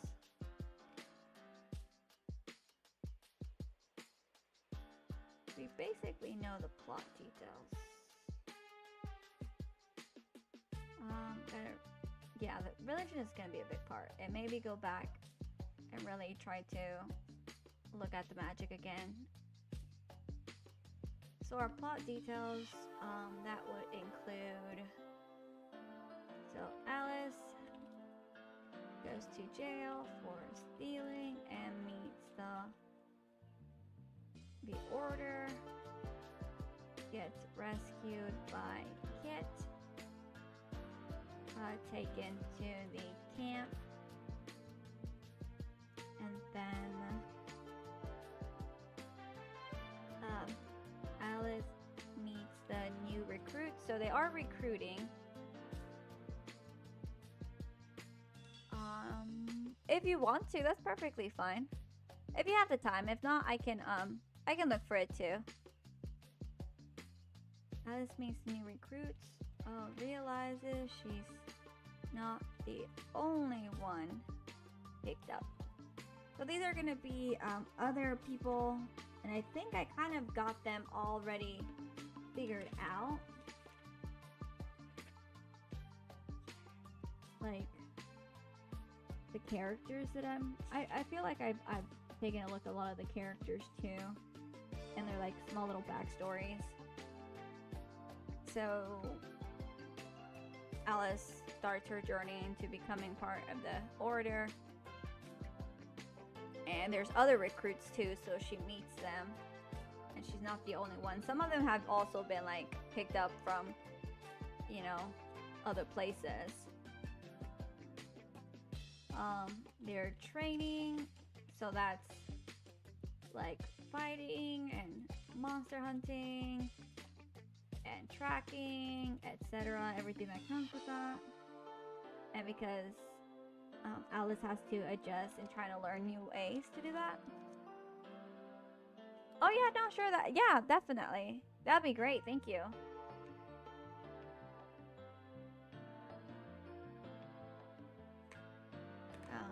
Fighting, it's like history, herbology, like different things, different components. And you know, she's technically blind, and so she does have to like adjust to trying to figure things out. And so during that time, Kit teaches her magic, and then Hank, which would be another member, he's part of the old faction. Hank is part of the old faction. I might have to change his name. The locations, we have Fabar. That's the continent they're going to be in. Zothic is the rival one, and Everdal is where the prince came from, where his parents are at.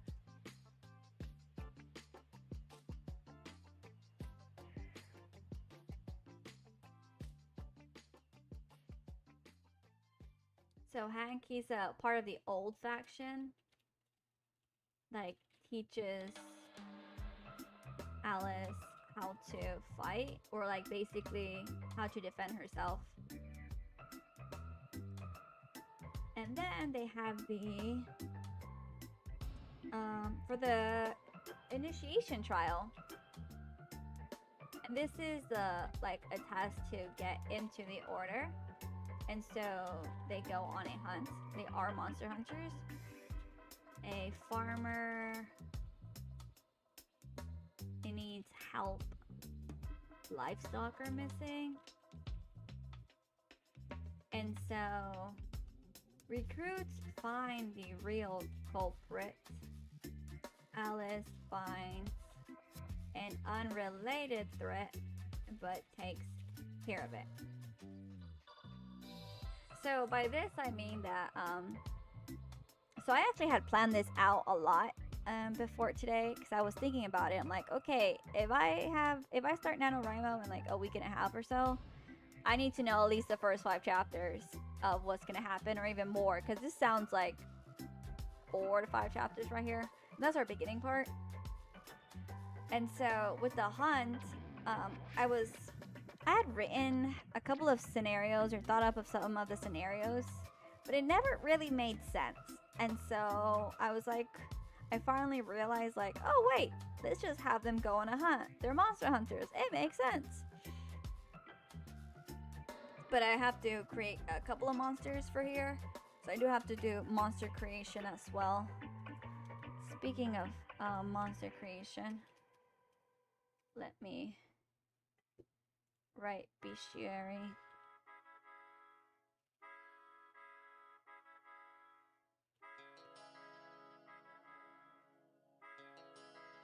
Okay, so the recruits, Alice finds out that there's another monster lurking around, and she takes care of it, but it wasn't responsible for the livestock missing. But the other recruits, like I said, they did find the real culprit and take care of it. But the order's all like, kind of like with Deku when he joins in My Hero Academia, when he joins the school, is like, well, you did, basically. No, Zothic is the one with the conclave, with the Prime Council. Zothic has the mages, the Mage Council.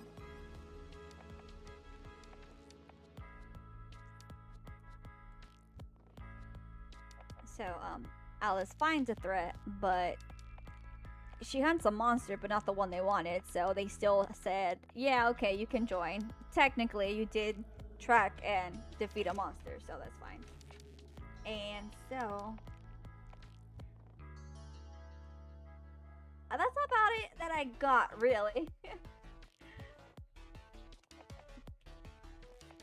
Like, after that, I feel like because the recruits join, they... Oh, hang on. Not in this tab. Not this one. So, it's time to pack up. So that means the order is leaving their camp. And they do this seasonal, since they don't stay in one place at a time. So they have to travel to their headquarters. And I don't know where that is. Yet. That's what it is. I don't know where that is yet. But how many leave the conclave?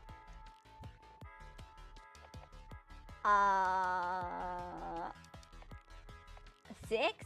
Let's go with 6 people. 6 people. Because 6 sounds like a good number, you know? Not too many, not too few. Oh, you know, maybe it should be, you know what? Let's go with 7. There's always the odd number, so that way voting is not like, you don't have a stalemate when you vote. Let's do that. 7.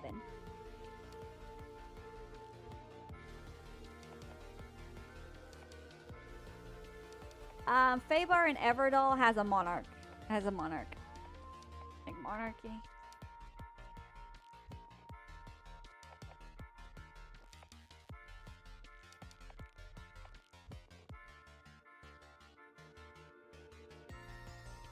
Okay, so along the way, they get word of a monster attack and go help. Meet the army people taking care of the monster. And it's a mess. The order steps in and takes care of it. Tensions are high because a lot of the army doesn't think that the order is needed. The orders are like, that's our job, blah blah blah blah blah. So there's a lot of conflict. Tensions are high. Okay, so that's what happened. There's an event on the road, a lot of traveling, and then they finally head to finally reach headquarters. But where is their headquarters?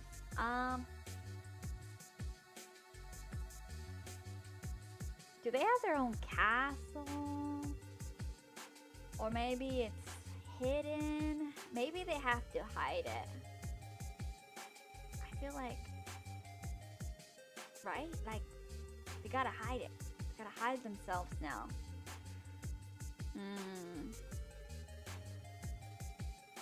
Ooh, secret lair. Y'all, we need to create a secret layer and everything. Where do we have our secret layer? I'm just gonna put secret layer on the document, and then we'll create secret layer, aka secret layer, and that's all I got. So because Kit and the others are creating a lot of monsters like chimeras. Ooh, okay. We're gonna call them chimeras because monsters created from the remains of people because it's gross. There we go. We got one of those. We did say the hyena monsters, the jackals, the livestock eater. Oh shoot, what am I gonna... I need to create monsters, but not right now. Okay, but secret layer. We have a secret layer. I don't know, could it be inside a mountain? In a cave? Underground? Sheesh, the possibilities.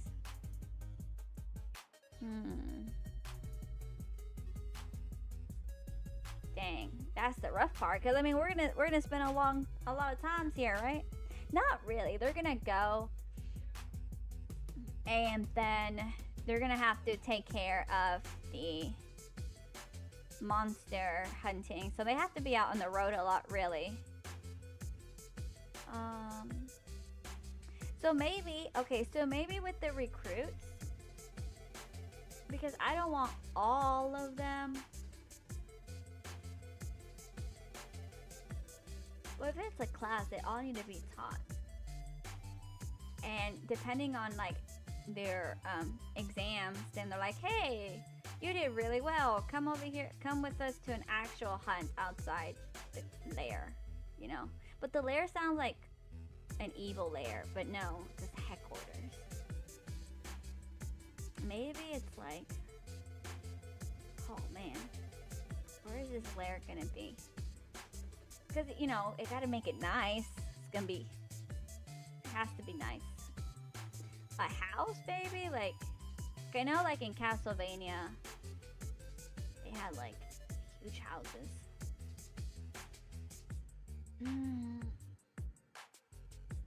I don't know, that's my job for tonight. I need to think of a lair. I don't know if I can. We'll see.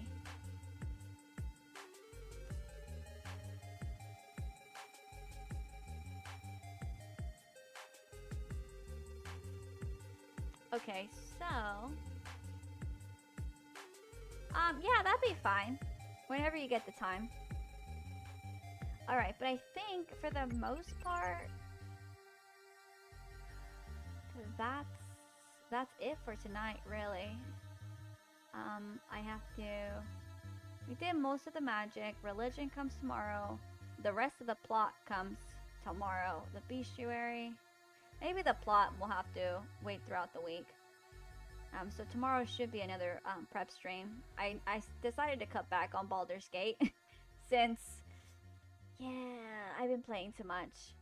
And then Friday, I was supposed to stream Friday, except I went to a store and I got like free alcohol. They're like, here, you want to try it? And I'm like, yeah, sure. And so I hadn't eaten in 5 hours, and so that knocked me out. So yeah, that was, Friday was like me sleeping all evening. But anyways, tomorrow should be back with more prep. Tuesday might be a game day. Thursday, I'm not sure. And then Friday is my birthday actually, so I might not stream at all. And then Saturday may be a week, maybe a stream. I don't know. Depending on how I feel Friday, you know, that Saturday morning. And I think Sunday I might be going out with friends. I have to talk to them. But anyways. Alright, yeah, this is where I'll leave you guys. I think I can, let me see. We can raid. Who are we raiding? We can raid Professor Amalgam. He's playing a Sukua game. The one with like the fruit and stuff. I think it looks pretty cool. I want to buy it too. It's like dropping fruit onto each other and like transforming them, so it's pretty cool. All right, thank you so much for joining. I'll catch you guys tomorrow. Bye.